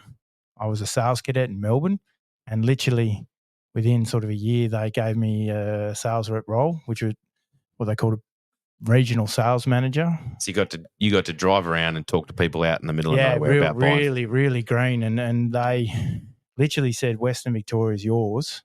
Here's a laptop, go sell. I didn't know how an engine worked. I didn't know how an excavator worked, and now I've got to go. Now I've got to go sell one. And it was hard because I remember the first meeting I ever had was with a guy, old school quarry guy. Do you know what I mean? Like 65 years old. Here comes this guy. He knew I was green, and he just messed with me. And from that point, I was kind of like, I've got to start to really work out what these machines are. I can't. Did you sell him? Did you sell him the machine? No, I didn't get that. I didn't get that deal. I didn't get that deal. But then, so you went from selling machines, and then you kind of took obviously there's a few steps in between working out. Hang on a minute. I'm not going to sell the machines anymore. I'm going to start a business just selling the spare parts, because you could see, you could see kind of an opportunity, or well, we were trying to. But my business partner and I both worked for CJD. He sort of did the south of Perth and the wheat belt, and I did north of Perth and the Kimberley and the Pilbara. And you know, it's coming down to the sort of mining downturn, and that was when everyone was really struggling. I think there was only one sort of big job that was coming up, which was Roy Hill, and everyone was worried. Then parts pricing, and you know, we sort of wanted to do something ourselves, but we didn't quite know what it was. And then it just came that, you know, we love the Volvo product. Let's get into this. But we knew nothing about spare parts, either of us. We sold the machines, and it was kind of that daunting moment. I remember the first day I sort of walked in and I was like, oh okay, now what? Because that to me is crazy, because I've only ever been a mechanic. Yeah. So for me, if I was going to go and start a business doing anything else apart from mechanics, I'd be so overwhelmed, man. But I remember coming to when you first started, and it was just the little roller door. Yeah, the roller door. You and Pete playing ping pong, and it was a desk there and that, and you're like, "Come in, mate, come in and check it out." And I was like, "Yeah, you got some, you got some parts in here, mate." And all right, cool. It was the crazy thing is we were in between a lattice guy, and a guy that did kitchen cabinets, and the only waterbed store was just across from us. So it wasn't a glamorous sight. Oh, yeah, it was far from glamorous. It was far from glamorous. But it worked. It worked, but the thing that worked is, you know, we really had to hammer because it was on the line. It was on the line. We used to sit there. The phones didn't ring. We had to go and do meetings. And Pete and I, back in those days, would have to shut the roller doors. We'd have to put a sign saying we're out and that your goods are at the waterbed place. Go and pick it up from the waterbed guy down the road. And then me and Pete would go to like these big companies and start doing a presentation about what our business was. Yeah. And then there was other times where we'd have to go do like corporate things. And I got the phones diverted, and I'm parts interpreting while we're at the. Oh, is that what it is? Yeah. No worries. I'll see. We'll be back in the. And it was, you know, we did that. You've got to wear all that. You've got to wear all the hats at the start because you just can't afford it. We weren't paying ourselves. You couldn't afford it. Like Pete and I shared a ute for the first year. I still got. I would hate to share a ute with Pete. Yeah, he'd be like, "Why's the rubbish on the floor? Is there ash in that ashtray? There better not be ash in that ashtray. Clean that ashtray." Yes, Pete. It's got a flat tire. It was tiny too, so I'm a big guy. Yeah, you're a big guy. 6'6", and I really struggled to get into it. And one of the funniest moments is when he said, "Oh no, you can ride my scooter." So as he had his little tiny scooter, and I looked I could imagine like a Pete on big a scooter. bear, like on the scooter. And I remember driving past in Bayswater Hotel, and everyone's faces just looking at me. And I got in. I said, "Pete, I can't drive. I can't drive the scooter anymore, Pete. We're done. Can we buy you, Pete?"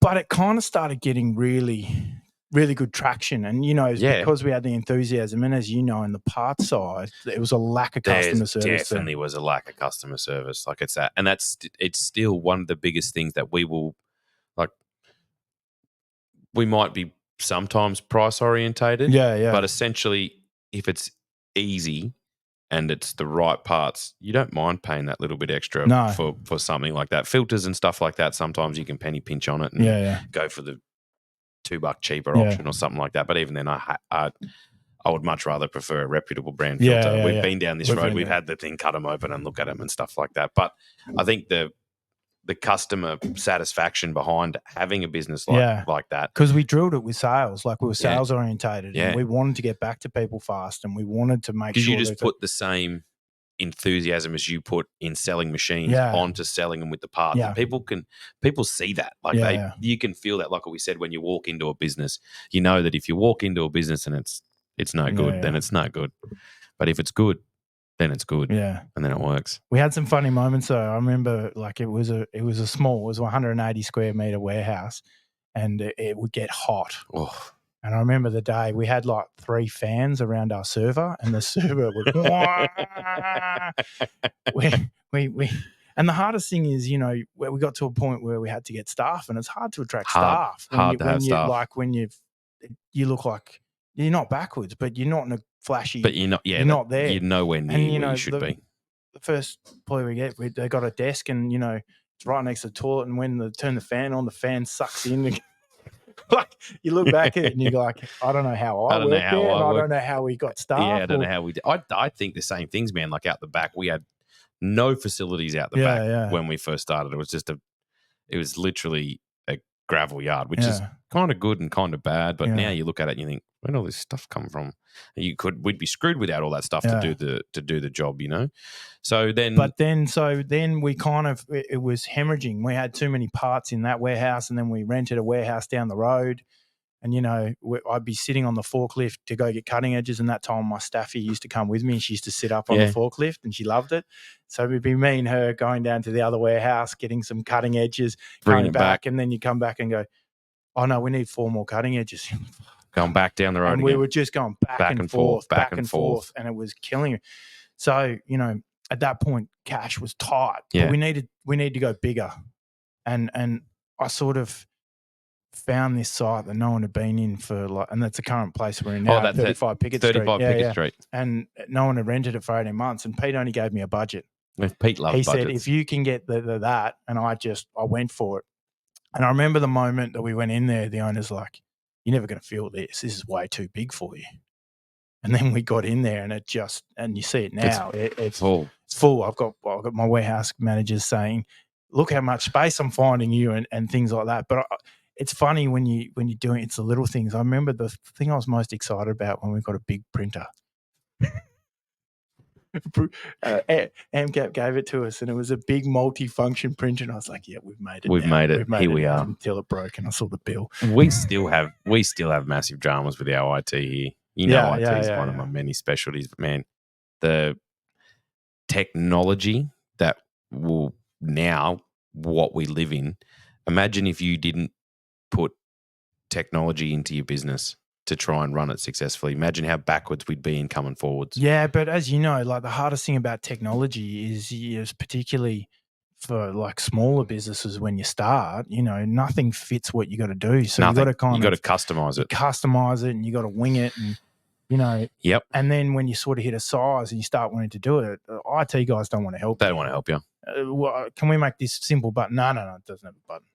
We're not fixing. We're not fixing that. We don't integrate with that. $100 for asking us the question. Thank you very much, kind sir. So it's a hard. I think software for new thing is quite hard.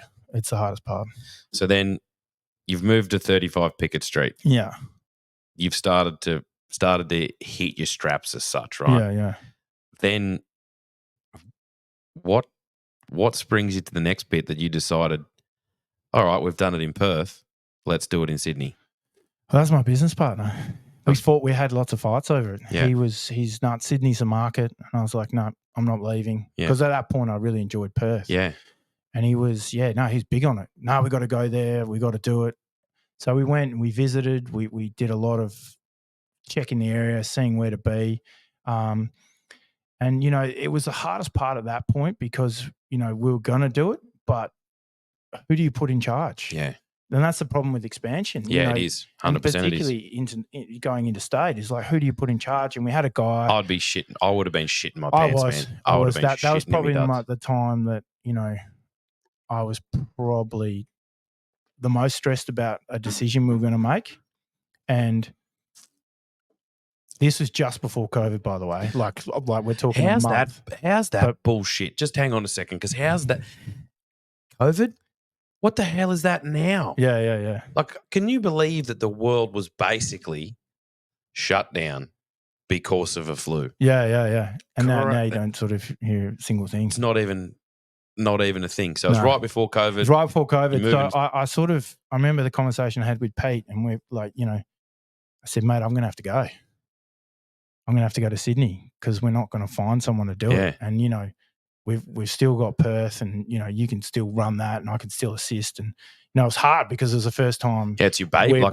You're leaving your baby. You're leaving your baby, you've and done going it all somewhere else. And, you've gone through all that hard sort of stuff to set that up, and now you're doing it again. What'd your wife say? Well, she was pregnant with my second child. Yeah, so I turned to her and said, hey, do you want to go to Sydney? She goes, no, not really. He said, great, because we're going. Because we're going. And, we moved there in April, right in the heart of COVID. So our dog got left over here. We couldn't get her over for about a week and a half. But we got there, and, I'm in a city I've never really sold gear in. Set it all up, and then it sort of got to a point like a bit what we are at Grand West. You set it up, and it's like, oh, now it's time. Now it's time. We've got all the stuff here. What do we do now? Yeah. So, we just went for there, and, you go through different parts of the business, trying to get people on to help you and things like that. And, during that COVID period, as you know, very hard to get staff. 100%. You could get the staff. It's just whether they were going to come to work or not. Because if they had someone that they knew that was around them that was sick, they had to be isolated for 7 to 14 days. And even then, when they came back, they had to test every day. Yeah. And it was crazy in Sydney. Like because where we were was Wetherill Park, and pretty much around Wetherill Park was a hot spot. So just on a Friday, the government there said you can only come back into places that are hotspots if you've got one jab. And at that point, it was very, very difficult to, no one wanted AstraZeneca, and everyone wanted it at all. Pfizer one. And so I turned to the guys that we're working with and go, well, boys, it looks like we're getting AstraZeneca over the weekend. I'll see you Monday. Yeah. And that was how crazy that time was. And the craziest time was. Did you go and do it? Yeah, I had to. Yeah. The business was dependent on it. Like I couldn't, if I didn't do it. Can't go. I can't go. Like, and then you had to show the app remember you had to show your app on your phone and do all that. Remember how many fake things were going around that people showing fake and pictures? in Sydney, cops were actually like walking around, making sure that people had it's insanity. Their stuff. But the worst part was I couldn't come back to Perth. Yeah, you were stuck. I was stuck. Yeah. And I look back at that and I said, well, imagine if we'd started it and put a guy on to run it, and we were stuck in Perth and it all went to shit. So in hindsight, it was a blessing. Pretty lucky. Tractor gods came in. But yeah, so we've had some really good times and really challenging things, but it's really enjoyable once you start to get like there's parts of when you in business that really suck because there's stuff you don't want to do. That you don't want to do. And you get your business to a size when it's not fun because you're not doing the stuff that you enjoy doing. And every day you either what do you enjoy? What's your favorite thing? Do you got what's my favorite What's thing? your favorite thing to do? Like I know what mine is, but like within the business, what would be your favorite? Like, do you have just a little bit of favoriteness? Do you have a favorite customer? Do you have a favorite thing? I guess in the early days, I used to love finding the part that no one could find. Yeah. That was fun because it was kind of like we're trying to find a challenge. There's a challenge. We're going through it, and I guess just learning machine, but also like to work out what the part was and get quite involved in that. Yeah. I love the IT side and the software, and I kind of where I'm at now. I kind of like the strategic part now. Mhm. Where you're going to take it, how it all mends together. Yeah. That's really fun. And I feel like in the partnership that we have at the minute, myself, you, and Pete, if we didn't have that, Yeah. we'd be screwed. Yeah. Because it just what you need to have setting up a business and actually making it work. Like we've done it. When I remember when we started chatting about the whole Grounds West thing, was it a real thing and was it this? When I went home and told my wife, I said, "Hey, I think I'm going to start another business," and she was like, "No way, not another one." Yeah. And I was like, "Well, I've only got 3." And you're like, "No, you don't have any more time. How are you going to find the time, Luke?" I think the biggest thing, it's like money, that you'll find it, whether you'll find the money to do something or you'll find the time to do it. If you want it, you'll make it. You'll make it kind of work. And now look at it. We're a year in. Yeah. We've moved shops twice.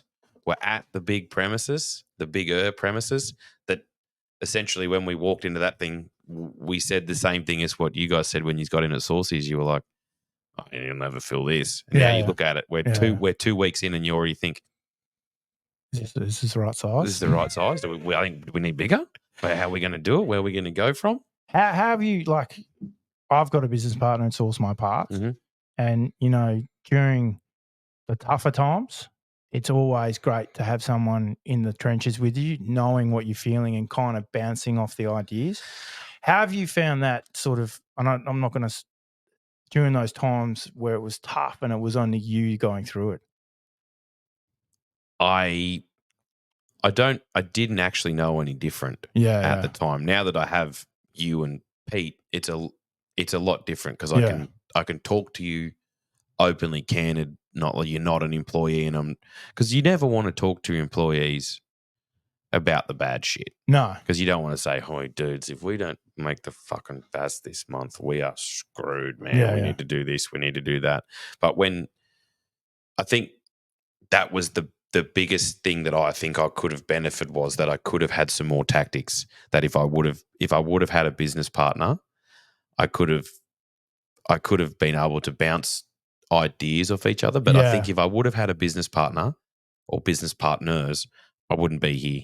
Yeah. Because I wouldn't have done the same thing and I wouldn't have taken the same routes and I wouldn't have got to where we are and I wouldn't have had to taste those successes and that. And even the losses too, I find it it's a lot easier to screw with your own stuff than screw with someone else's stuff. Like as much as I don't have to worry about you and Pete. Yeah. Essentially, I still worry about you and Pete thinking, is the service department doing the right thing? Are we making enough money? Did I do the numbers right 90% of the time? I know 99% of the time is no, Luke, you didn't do the numbers right, but the job's going to be okay and we're going to be able to do it. If we would have had that, if I would have had that moving forward, maybe it would have been differently. Maybe I would have been here quicker. Yeah. Or maybe I would have been 10 steps back because my vision isn't the same as other person's vision. I think that's what I found probably the hardest with doing what we're doing is that it's hard to get my vision out of here and show you guys and say, "Hey, I'm not a rocket scientist, but I've worked out how to fix things and how to get other people to help me fix things and then scale it and then trying to get that across into a usable fashion of how you would run a workshop or how you would do it." It was super hard. But you found that when you first came in and you said to me, "How do you track all your stock in the front office?" And I said, "It's easy, mate. I know exactly what I've got in there." And you're like, "No, you don't." Yeah. And I was like, yeah, I know I do. And you're like, "Nope, no, you don't. Look, he just took a bit now. Where's he going?" I said, "Who just took what?" And you're like, "He just walked out with that big bit. He just took it out the back. Where is it?" And I was like, "I don't know about a big bit." And you're like, "No way you're going to charge that. How are you going to do that?" And I think that's where having a business partner probably would have been great because you'd be like, "Right, today you're on parts. Make sure all them parts are tracked down and do that. And you just concentrate on making that stuff get fixed." And you'd be like, "Yeah," where back in the old days, I would be like, "Wah!" Run around, pick up the parts myself, throw them out the window at a bloke on the way past. "Here, take this, take this, take. They're the wrong bits. Shut up and put them on." But I guess like the thing I quite like about having business partners is you know, you have to, when you're trying to make a big decision and you're trying to do something, you have to justify it. Yes. And you go through the planning process 100%. and you're going, all right, we want to do, what, when we were looking to go to a bigger facility, we all had a big chat.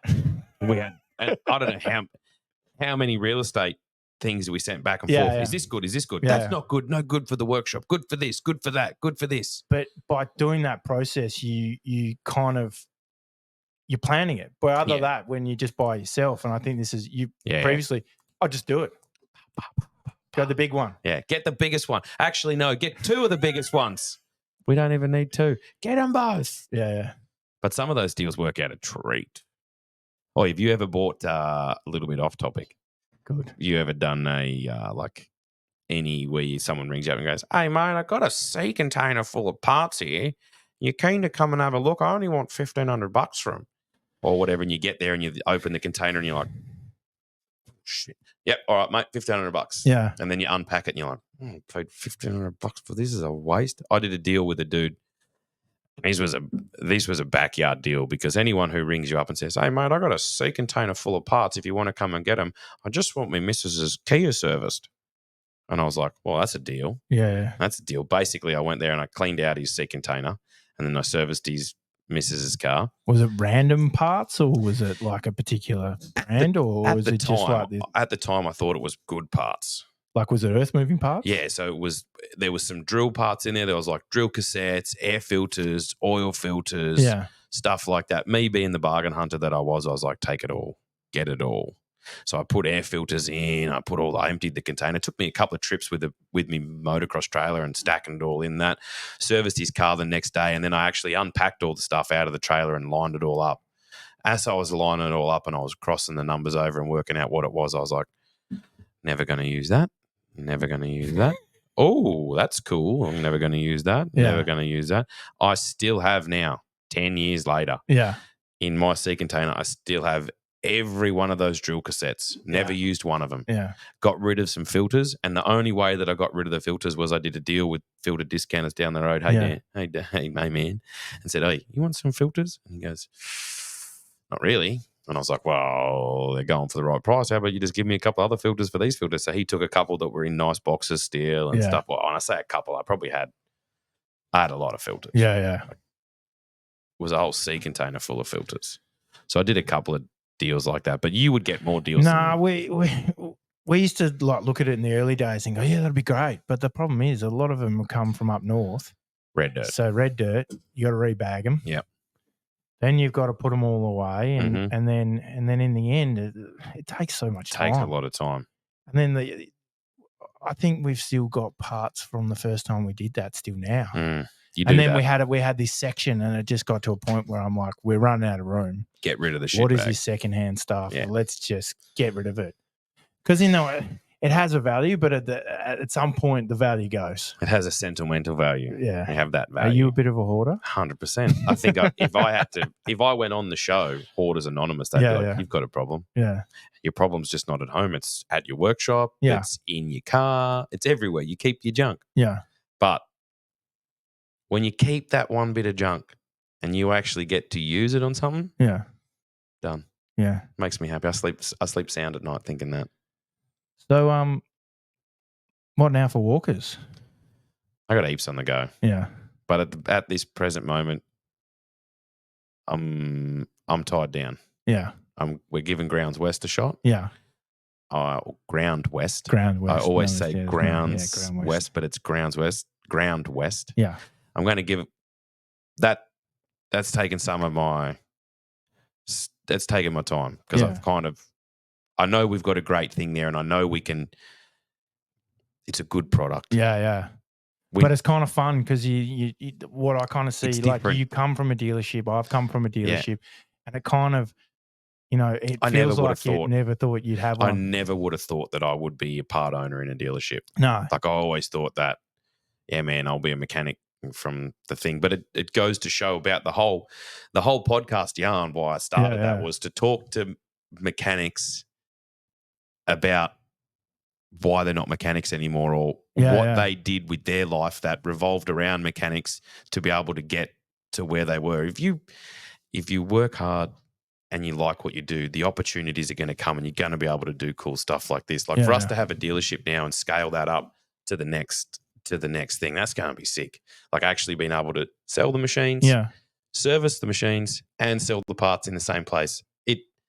It's not a dream come true, but it's pretty freaking cool. It's pretty cool that you can do that considering where we both came from and how that whole yarn happened. Yeah.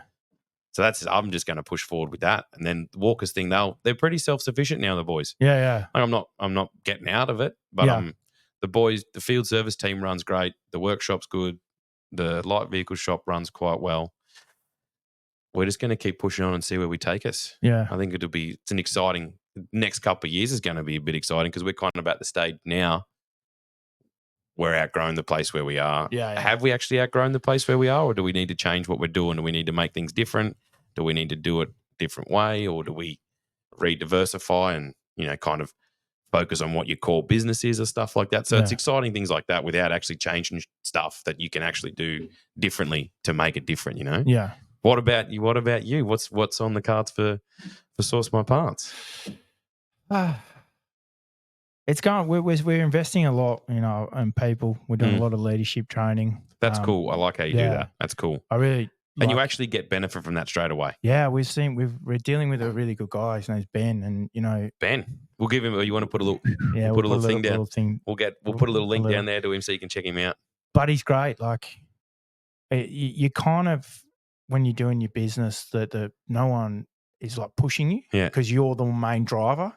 And we got him on board, and he never give you, like, he asks the questions, but never you answer. He goes, are you sure? He doesn't give you the answers. Yeah, are you sure? And he's pushing you, and he's pushing you. And I really enjoyed it. It was a really good experience. And we decided that the business is getting to a stage now. We've got to really invest in our managers. Because they're the ones that are going to help. They're the ones that are going to do it when you're not there. They're going to do it when we're not there, and they're going to give us the opportunity to do other things. That's what I found now too. Same thing. And that's exciting. But like, he's done a really good job. He really, really helps with he makes them really open and makes it very easy for these guys. And he's the small. We've only just started, but the benefit we're seeing as a business is amazing. We're seeing our branch managers really learn a lot more about how to develop people, how to interact with people, how to deal with customers. And I'm seeing it, and I'm kind of like I keep saying to Ben, I'm really excited by the whole process, but I am, because I'm really seeing the benefit out of it. And really, for Source My Parts, it's trying to. Yeah. I think when you said there that you're like the customer interaction and all that kind of stuff, that I don't feel like normal people have that. No. Someone can be really good at their job. They can be an awesome parts interpreter. Yeah. They can do this, or they can be a great builder and stuff like that. But they can't communicate, or they can't talk to a customer, or they're too shy, or whatever it is. To have someone that can tell them, hey, this is not an unnormal feeling that you're feeling, and normalize it and say, all you need to do is this. Like people, you say, I'll just picture them in their undies if you're up there doing a talk at school. Man, that's not a real thing. I don't know. Is it a real thing? No. Have you ever had to get up and do any big talks? Yeah, I did. And it's a weird feeling when you get nervous, isn't it? 100%. Because you're a confident person when you're around people and you're doing that, and it's kind of like your body's shutting down. Yeah. And you can't stop it. No. And I remember I was talking to probably a couple of hundred people. I had to get up there and sort of say who I was and do that. And I couldn't speak. Your duds. Couldn't speak. But my brain was like, you can do this. Yeah. But my whole system just shut down, and it's a weird feeling. 100%. We won the MyOb small to medium business of the year. Yay. It was all Sonia. It was all Sonia's stuff. But I shit my pants. Yeah. When they said, oh, great. The good thing is you get a check here, but you've got to come and make a speech here. Yeah. Well, literally, the minute they told me that, my heart went down, and I was like, ooh, what am I going to do here? Do this? It all works out sweet in the end. Yeah. You got to do it. Got to do it. And then what else do we have on our list here? I think we've gone through it. We've had we've been yakking for the thing that I like about the podcast is, right, That say if you had to get up and give a speech to someone about this stuff, it would be so hard to do. But we've been talking for an hour and 34 minutes and 26 seconds as of now. It doesn't even time just flies, man. And that's why having this little sheet here sometimes is a real winner and sometimes is a real hindrance because you think, man, I've only got 11 points on here. How long can you talk about 11 points for? Well, you can talk on about 6 of them for about an hour and 35 minutes. I guess for me, you know, a lot of mechanics get to a point and they go out on themselves and they've got a truck and, you know, probably one apprentice. Yep. And the body starts hurting. Mm. And you do meet a lot of them 100%. that they get You to look at all the old boys now. I'm one of the old boys now. What is it? What's the advice for that? Like, if your body starts hurting, yeah, start hurting your brain. Yeah. So you have to work out. You have to weigh it up in your head. When you're good at your job, you get to do everyone else's job for them. Yeah. So you can start to think about it and think, man, how am I going to? But sometimes there's no real answer apart from getting in, and you actually have to physically give someone effort. Yeah. To make your life better, or to make your life, I wouldn't say easier, because you trade the tools. You have like a different toolbox. And I went through a stage saying that, oh yeah, look, my new toolbox is a computer. Yeah. Where it is, man. I don't know where it is. You use that to do most of the crap now. Even my phone for me. Like Slapper. No phone calls now. That's everyone. You razzing me about that. Just slapping on the watch. For everyone watching at home, when I slap me watch, that means I'm not answering the phone call. It's done. We're out. But like FaceTime, Yeah. I can sit in the office, do invoicing, talk to customers, order parts, have the lads calling me on the other phone and saying, wrong bit, brother. That thing's not doing that because of that. It's doing it because of that one. Pull that spool cap off. It's in there, and they come back and they go, oh, it's got a broken spring. Yeah. You say, oh, no, man, that's why I told you pull that one off, bro. And that's I think that being able to, there's always easier ways to do it. I think when you get to that stage where you haven't fixed everything. No. Because you're never going to be able to fix anything. But if you've got a good general idea on what normally goes wrong with things, then you can start getting someone else to do that job for you, and you don't have to be as physically busted. Yeah. But I guess it's an art though, going from being in a truck, having that, and 100%. making that jump to then. Because a lot of people don't want to do it. Because a lot of people can go and get a truck. 100%. They can go and start doing that, but it's that. A lot of people are taking scared. that jump. A lot of people are scared because if they're scared to tell someone how to do it, or someone's going to do it better, they're going to take their job. That's what I feel like a lot of the fear within the whole thing is. There's those guys that'll be like, nah, I'm just going to hire more guys and get them to do the jobs for me and that. But if you might be able to hire all these guys, but if you're not going to pass on your knowledge on how to fix things bigger because you're scared about someone going to take your job, or someone's going to be better than you, then that's not a thing. I always have in my head, right, that I would always love my apprentices to be better than me. Yeah. And I see it like now, I see it with my first apprentice. He's probably better than me now. Yeah. I probably wouldn't tell him. Everyone knows now. But he's probably a heaps better fitter than me. He knows heaps more about all the stuff that I didn't know, because you can kind of instill him and say, dude, this was my weak point. Yeah. Go learn about that now. Here, you go to that job. You go learn about that now. And a lot of the times back when you were doing it, you would just go to that hard job instead of sending your other guy to that job, because you were worried that, like, man, if I don't get and do this job, then I'm not going to make any money out of it. Then the customer's not going to want me back. But essentially, if you send someone who doesn't know how to do the job there and you talk them through how to do it, it takes them an extra hour or two and the same results achieved. Next time when they go to that job, they're going to do it better already. Yeah. But you got to trust them. But and you've that's got to the hardest trust them. thing. You've got to trust them. The hardest thing is getting people in and wanting them to have the same enthusiasm, passion for the company and the role. But they're never going to get 100% of that. No. But it's managing the process. And that's what we never had the management of the process before. Yeah. It was just a fake it till you make it, which I say that heaps now. We said it, I don't know how many times we said it. So I just fake it till you make it, mate. It'll be fine. Yeah. But it works. If you have a process for it and you actually physically write it down and you show someone like a dot point kind of thing and say, this is what it is, man. You look at the machine, you diagnose it, you order your parts, you fix it, you invoice them. Yeah. Right. The thing, like we went through a stage there, you would know the invoicing side of things behind my business that it was insanity. Yeah. How much time you would put into an invoice for someone essentially not really to read it. Yeah. It just has to be the three main things there: price, Yeah. result, Yeah. parts. Job done. What did you think about when we were at the WACA conference and the lawyer was sitting there and he was telling us about his history and the life that sort of visions that he had and the advice when he was talking about business, family, health? I didn't know about that one. Didn't know about it? Like he seemed like a good guy and everything like that, but I feel like the quick chat that he had to us, I didn't feel like that I got something. Well, I got little bits and pieces, but I always try when someone like that is talking to me, I'm never going to take in it all. Yeah. Never going to yeah. listen to all they say. It's the same as when I read a book or watch something. I just like to use little bits of it. Yeah, yeah. Do you know what I mean? Now, for me, probably because I've got ADHD or something like that. Your or phone was ringing. Yeah, phone slapping it. Get off. But I don't know. I couldn't pinpoint one thing with him. So that either means to me that he wasn't that memorable of a speaker, or I wasn't focused on the task at hand. I thought it was interesting though.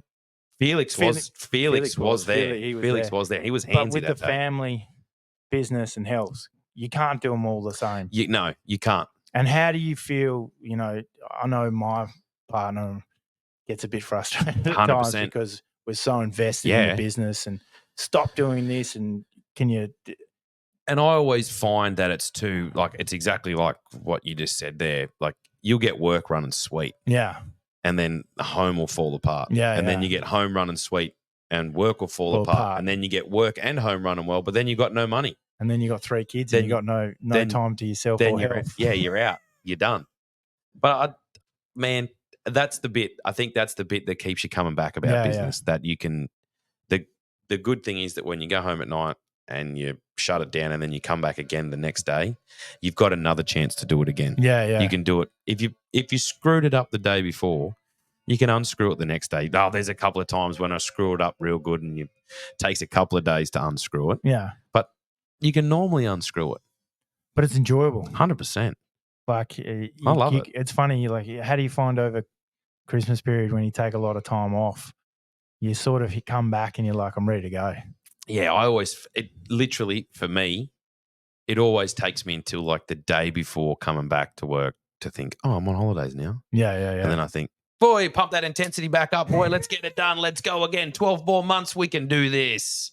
Because when you own the business, you don't get to take the time off that everyone else gets to take off. No. Like you can have a couple of days off here and there. Yeah. But even when you're not physically at work, you're mentally at work. Yeah. Like we've had a couple of trips where we went to South Africa. I went over to South Africa to have a look at the RIC machine and stuff like that, and the time differences and stuff like that. You just find you never sleep.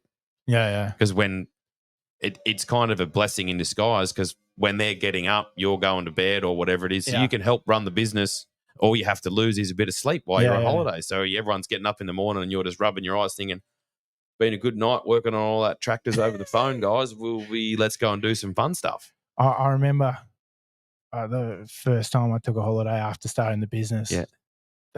Took my partner over to Europe and we got engaged over there. And I remember in Italy, and it was a stupid time in the morning, and Pete was ringing me asking me a parts interpreter. I'm like, mate, are you kidding me? Just let me go. No, you need to tell me. What is it? How did you ask your missus to get married? Well, it's funny. We went over to Europe and we caught up with a few friends, and we were on like quite a big boat, like not a big boat, not a cruise ship, just like a medium-sized boat. Croatia, and it was super cool. And I had the ring in my shoe. Oh, and she was trying to find it but couldn't find there, and she was like, "Oh, he hasn't got it. It's not happening. It's in your shoe. It's in my shoe." But we were in Italy. It was Positano, and we got in Comoli, and we got a boat cruise. Went round to there, and dropped the knee on the boat, and boom.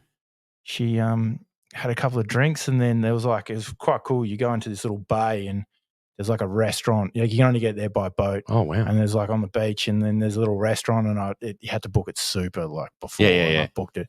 And we went and had a feed, and we drank quite a lot. Yeah. And as you do. as you're coming out down below, it was like, I can't remember how deep it was, super deep.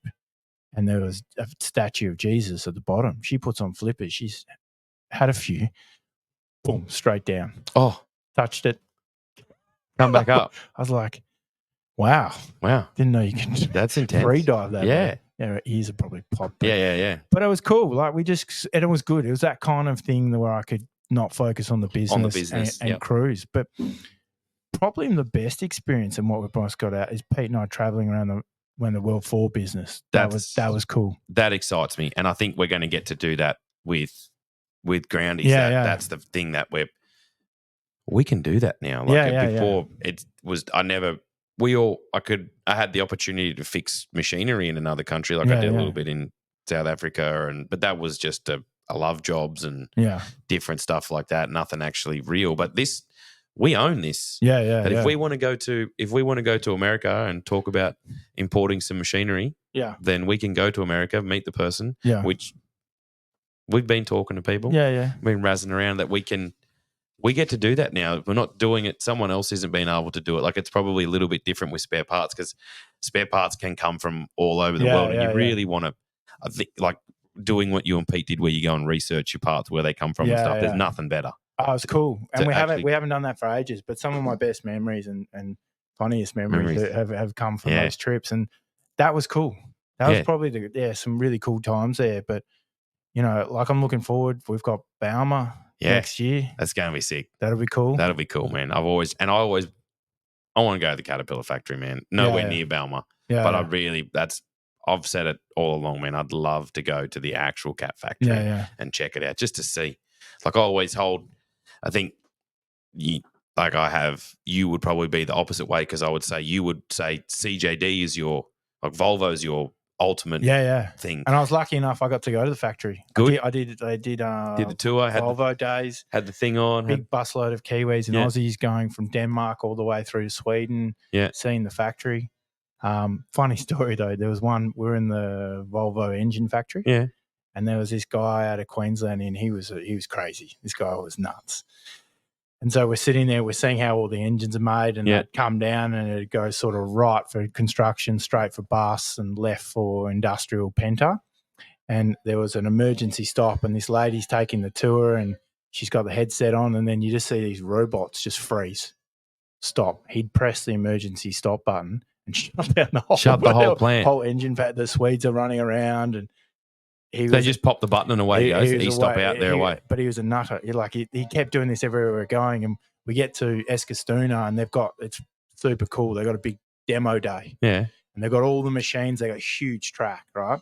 And they had this 18-ton wheel loader sitting there, and it had forks on it, and it had a competition how quick you could move the pallets around, and they'd time him. So he was doing it. He comes hunting back in reverse, and it was quite a wide sort of section and a big rock section, and he's just backed into it, taking the whole side of the loader off. And we're looking at this, and we're like, oh my God, who is it? Guy gets out. It's the same guy that shut down the plant. Oh my God, they would give him the rat. You'd just get him out. What happened? The Swedes were furious. They just get out. Get out of it. What you do? But it was cool. Like, you kind of got to jump in different machines. I was pretty hungover that day. So I feel like that's a key contributing factor. I was in a 48-tonner, and I just had the aircon, and I just sort of pretended I was doing it so I could stay in the aircon. I'd be ripping in. But it was cool. You got to see like the loader factory. You got to see the engine factory. You got to see the Arctic hauler factory. It was cool. It was really cool. So the Caterpillar one would be the same. It'd be off its head. Can you go and visit it without I think so. being a cat dealer? Yeah. I'm pretty certain you can. Yeah. But it'd be cool for us to go to the actual Wacker factory. Like, we've been to the Melbourne HQ and stuff like that. You haven't been to it overseas. No. It'd be cool to actually go and see that, because this year they've made a lot of cool products for us this year. We were pleasantly surprised when we went to the dealership, because not much has changed with Wacker for a long time. What did they say with those Rammers? They've been making them for how many years? 80 80, yeah, 80 plus years, 80 yeah. years. Yeah, The same jumping jack, the same style. Yeah. They haven't changed the jumping jack yet. For people who are on the inside, they've changed a few other things. Probably not allowed to say anything about it yet, but they'll see. I'll see. We had Matt up here the other day. Yeah. That was interesting. It was good. Mm. I think going back to the factories, it's kind of cool. Like we went to Pete and I went to Bauma 2019, I think. Mm. We got to go to the Man and Hamel factory. Which you is talk the about that. You've talked about that. It was cool because it's kind of cool. Like that's what you don't kind of see in Australia. You don't get to see. There's no manufacturing. There's no one manufactures in Australia. And then you go to Germany, something like that. And the cool thing about this factory was all the females in the town work at the Man and Hamel factory. All the males work at the BMW factory.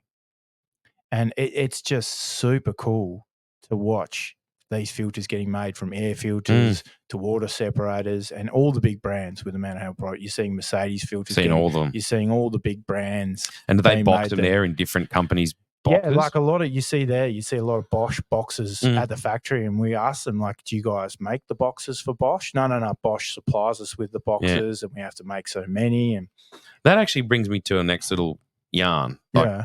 With you guys and Source My Parts and right. Yeah. One thing that you guys did well, because essentially you get parts and then you on-sell them, but to actually get them from a supplier, put them into your box, label them, and on-sell them as a Source My Parts product. Yeah.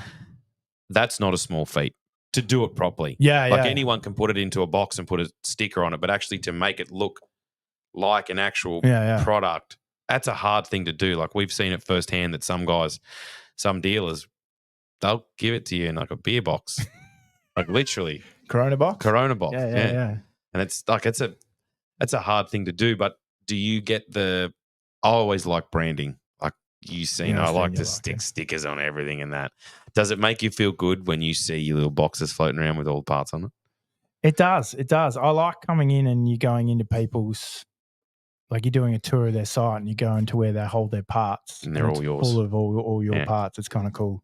Yeah, 100%. But what I also find cooler is when you give away promo.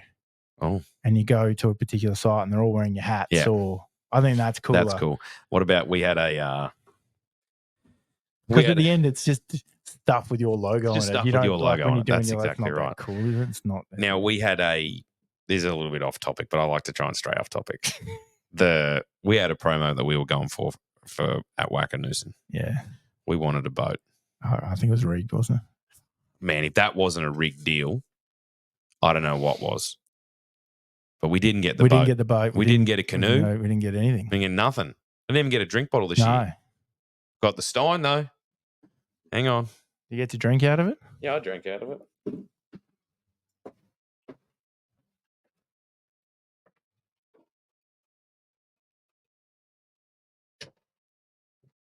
We earned this. That's what they gave us. That's what they gave us. That's what they gave. So what's the backstory to this? Last year we went to our first dealer conference. We went to our first dealer conference. We hadn't sold a machine. We hadn't even kicked off really. We left the dealer conference. I remember you saying, "Snap meeting. Let's have a management meeting in the office." Right when we get back to Perth and Melbourne, we're going to start doing it. Yeah. And we said when we were at the conference, and everyone did it, we didn't know because we'd never been to the conference. They give out these steins when you sell $1 million worth of machinery, 2 million, 3 million, 5 million. And all I left there saying when we left was, "I'm coming back next year. I'm getting a stein." That's the only thing I really remember. That was the whole target. That was the whole target. It wasn't anything. Yeah. It wasn't like get into a bigger place. Do anything. I just wanted that stein. It was that. And I remember ringing you the moment that we sort of ticked over. And I was like, we got the stein. We got the stein, baby. We got the stein. And this year we went there. I've never seen anyone drink out of the stein. You did. We did. You did. We got it. Yeah. Just goes to show that if you put your mind to something and you just keep pushing on, we're going to get another stein next year. I would suspect that if we keep pushing hard, we'll get a stein every year. Yeah. How many steins do you want? One a year? Well, I've got how many shelves? Well, we've got a fair few shelves. I reckon I can stack them pretty high there. Where do you want us to go? Where do you want Ground West to go? Grounds West can go all the way to the top. Yeah. Like it's with the foundations that we have, I feel like we can be a industry leading dealership. Yeah. Like there's no. I would be surprised if we weren't have franchisees or something along these lines, that if we do it right, Yeah. there's going to be other branches. It's one of those things that I feel like it can be scaled quite well. We've got a good product. Yeah. We know how to fix. We know how to sell parts. That was why when we first started yakking all that time ago, I said, man, we should join up. It'd be good. Imagine if you just sold the parts and I did the fixing and we were all in the one place, and we all kind of laughed and went, oh, yeah, whatever. Crazy bastard. Now look at us. Yeah. And it's always the hardest thing, like, because you've come from dealerships being in service, and service always hates parts. 100%. And parts always hate sales. Always. And then you always have the one branch manager who you just go, I hate him. He's what's he even the top for? Yeah. And you find that a lot of times that branch manager is the reason that it's either successful or not successful, because he's either a leader or just a sheep who just got there because he was there longest. Yeah. Where we focused on our little business, that we're a team. Yeah. The parts guys are the service guys are the parts guys. We're there to help. And if we put that into the whole scheme of things, that's why we're going to be successful. That's why we're going to have 20 bloody Steins. I'm looking forward to it. I want 20 Steins. That's if you count it up. If everyone knew what a Stein was worth, they'd do the maths. $280. Yeah, It's on the sticker. It was on the sticker. Wasn't it weird how they scaled that too with the stickers? But I suppose that's another, the branding of a Stein box. What's your goal, Walker? Do you think you want to go back to where it began in Wollongong? I would love to. Yeah. I would love to go back. But do your family miss you over there? I would suspect so. Yeah. I miss them, so I'd suspect them to do the same for me. Yeah. I miss my brother. I miss his little family. I miss my mum and dad. But the only thing that worries me is time. Yeah. Like my oldies aren't the youngest. Yeah, yeah. I'm 40. I've still got plenty to go. Technically, I'm nearly halfway. I'm nearly ready to buy a red sports car and dye my hair like Shane Warne. But like, how long's mum and dad going to be there for? I would give me left nut, like, to have me dad working with me. My dad he owned a greengrocer. Yeah. He was a greengrocer, stuff like that. So he's got a pretty good work ethic. I got a work ethic from him, you know what I mean? Yeah. Definitely dad's no mechanic, but dad helped us fix all our motorbikes and kick around. He helped me with my first car and stuff like that. I would, at this stage now, that if dad was around the corner, I'd be ringing him up saying, "Oi, old balls, you want to come drive a truck for me today? You got a truck license, mate? I want to go pick this up. I want to pick that up." Yeah. It would be so good to be able to do that. So I think the only way for me that I see an out in my head with that is to either start a branch up in New South Wales or keep this running and just do it like you do remotely. But I just don't have it yet. Yeah. I'm still in the it's still growing, man. Yeah. The beast is every month the beast grows. We just keep pushing on. Yeah. Eventually it'd be great to, or maybe you just don't have to work. Maybe the podcast will kick off. Like, I'd try. I love the potty's sick, man, because the potty's like, if you had to get up and talk in front of people, you'd be so nervous. Yeah, but there's no one here. It's just us and the camera. No, there's been a few dudes that have popped in. They always pop in and they do a little bit of stuff. And you get when doing more potties and stuff, you get the guys who get more excited, and you see them. They come to the bottom of the stairs and then they think, "Has he seen me yet? Yeah. He's still talking." Still talking. And you're like, "I'm still talking because I'm filming, mate. Like, we're on the camera here." And he sneaks up the stairs. Yeah. And then he gets to the top of the stairs and he lifts his eyebrows at you, and you go like, "Snay on the ombre, I'm busy." And you go, "Oh, call you. You can't call me, mate. I'm up here." And then you have to say, "What do you want?" And he goes, "I was just wondering, do you have the keys for that car?" Like, "I definitely don't have the keys for that car, mate. Go on, get out." You'll see this yourself in a couple of weeks when it's on the YouTube. Yeah. But yeah, maybe the potty could kick it. What are you going to do? At which point? All of the points. We've already lost our track now. I have no idea where we're I've good and proper got us off the track now. Like, we were at an hour and 37 minutes, now we're an hour and 58. It was good. To be honest, I learned a lot. Did you? Yeah, I did. What's your favourite bit? Can you summarise it? Do we close it up? Yeah, I think we're close. Probably learning how you got there, what your struggles were. Breathing. Breathing. Some days with my struggle, yeah. But as I say, that it's hard it's hard running your own business. It's hard going Definitely. through the process, but the killer is that it's hard to give advice to people Yeah, that are it doing is. it. It is. And you've done it and you want to do it, but I've always sort of gone, I wish I had someone that had done it to give me the advice. But once you've done it and you give people the advice, they don't really want it. Because I feel like a lot of the people who are like me, Yeah. like when you asked me about the speaker from the Wacker conference, right? Yeah. I'd pretty much forgotten about him. Yeah. Yeah. Like, because there was nothing really that memorable Yeah. from it. But now that you say it, yeah, the family life thing, that did strike a point in my head because I always thought, man, I stuff that up all the time, don't I? But a lot of the people, they'll only take a small portion of your advice and apply it to what either works for them right there at that time because they're looking for an instant fix. Yeah. Or you get that one person who thinks, I'm going to listen to what Walker said because he's done it and it seems like he put a bit of sweat into that, so I'll listen to that. Yeah. But I would say to anyone, if anyone's got any questions, just hit me up. Yeah. Yeah. Yeah. I'll give you the answers that I have. My answers are probably not right and you'll probably end up stuffing it up like I did. But at least if you can help, it's not that hard to do.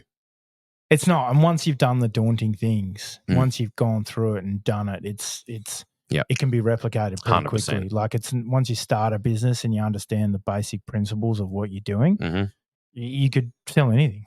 Literally. Look at us. Yeah. I never thought I'd sell Wacker Packers. I never thought I'd ever sell parts. Yeah. Look at us now. Well, it's been good, mate. It's been great. I've appreciated it. We've hit the 2 hours. We did 2 hours. We did 2 hours of talking. It was a pretty good time. Yeah. I think it's been great. And I really enjoyed, I think the good bit is that we get to do this as business partners. Yeah, yeah. Not only for us is it going to work good for us to learn more about each other, but we get to get our brands out there. Yeah. Talk shop. The guys, we've got a day tomorrow where we've got to do filming and stuff like that and everything. We've basically given these guys now 2 hours of just pure gold content for them to cut up and just use the way that they want. Tomorrow's going to be exciting because we've never done it. We've never done it. It's been me and Pete doing it. It's been me and Kyra. It's been all that. I'm excited tomorrow. Well, it's been funny because I'm in Melbourne and all the filming's been done over there. Like a lot of people that have seen it go, are you involved? How do you even fit in with this? Yeah, and tomorrow, bang. The three amigos. Yeah, it's going to be great. It's going to be getting 6'6" guy with a plate compactor going. I would like that. You know that touch me. Touch me. She's using the plate compactor. I always think, man, I should do that. That'd be so good if I did that. Well, we did share that video for a bit.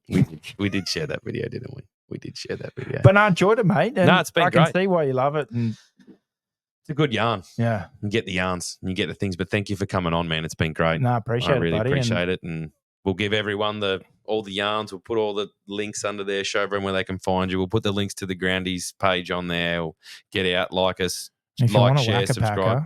If you want a Wacker Wacker Packer, come and see 3 genuine guys that know a bit about Wacker Packers. What are we selling? We're selling mini excavators, mini loaders, compactors, jumping jacks, quick cut saws. We've got trench rollers in stock at the moment. We've got a few SMs. We've got the little ride on track machines. We've got bobcats. We've got enough parts to choke your chicken. Yeah. We've got all the good gear, everything Wackerized we've got. We've got a few pumps. We've got a bit of submersible gear. We've got a bit of concrete gear. But if you need anything fixed, whether it's a Wacker Packer or it's a tractor, it's a truck, it's whatever it is, give us a shout out. Get into us. Parts. If you need parts, come see Source My Parts. See the boys there and tell them Luke and Andrew sent you and they'll say, oh, thanks, mate. They probably won't say that. But anyway. But that's it. Thanks for joining in for another episode. We're having a beer now? Yeah, let's have a beer. Let's give me a handshake. Get some pizza? Yeah. Thank you. Thanks, mate. Appreciate it. See you, everyone.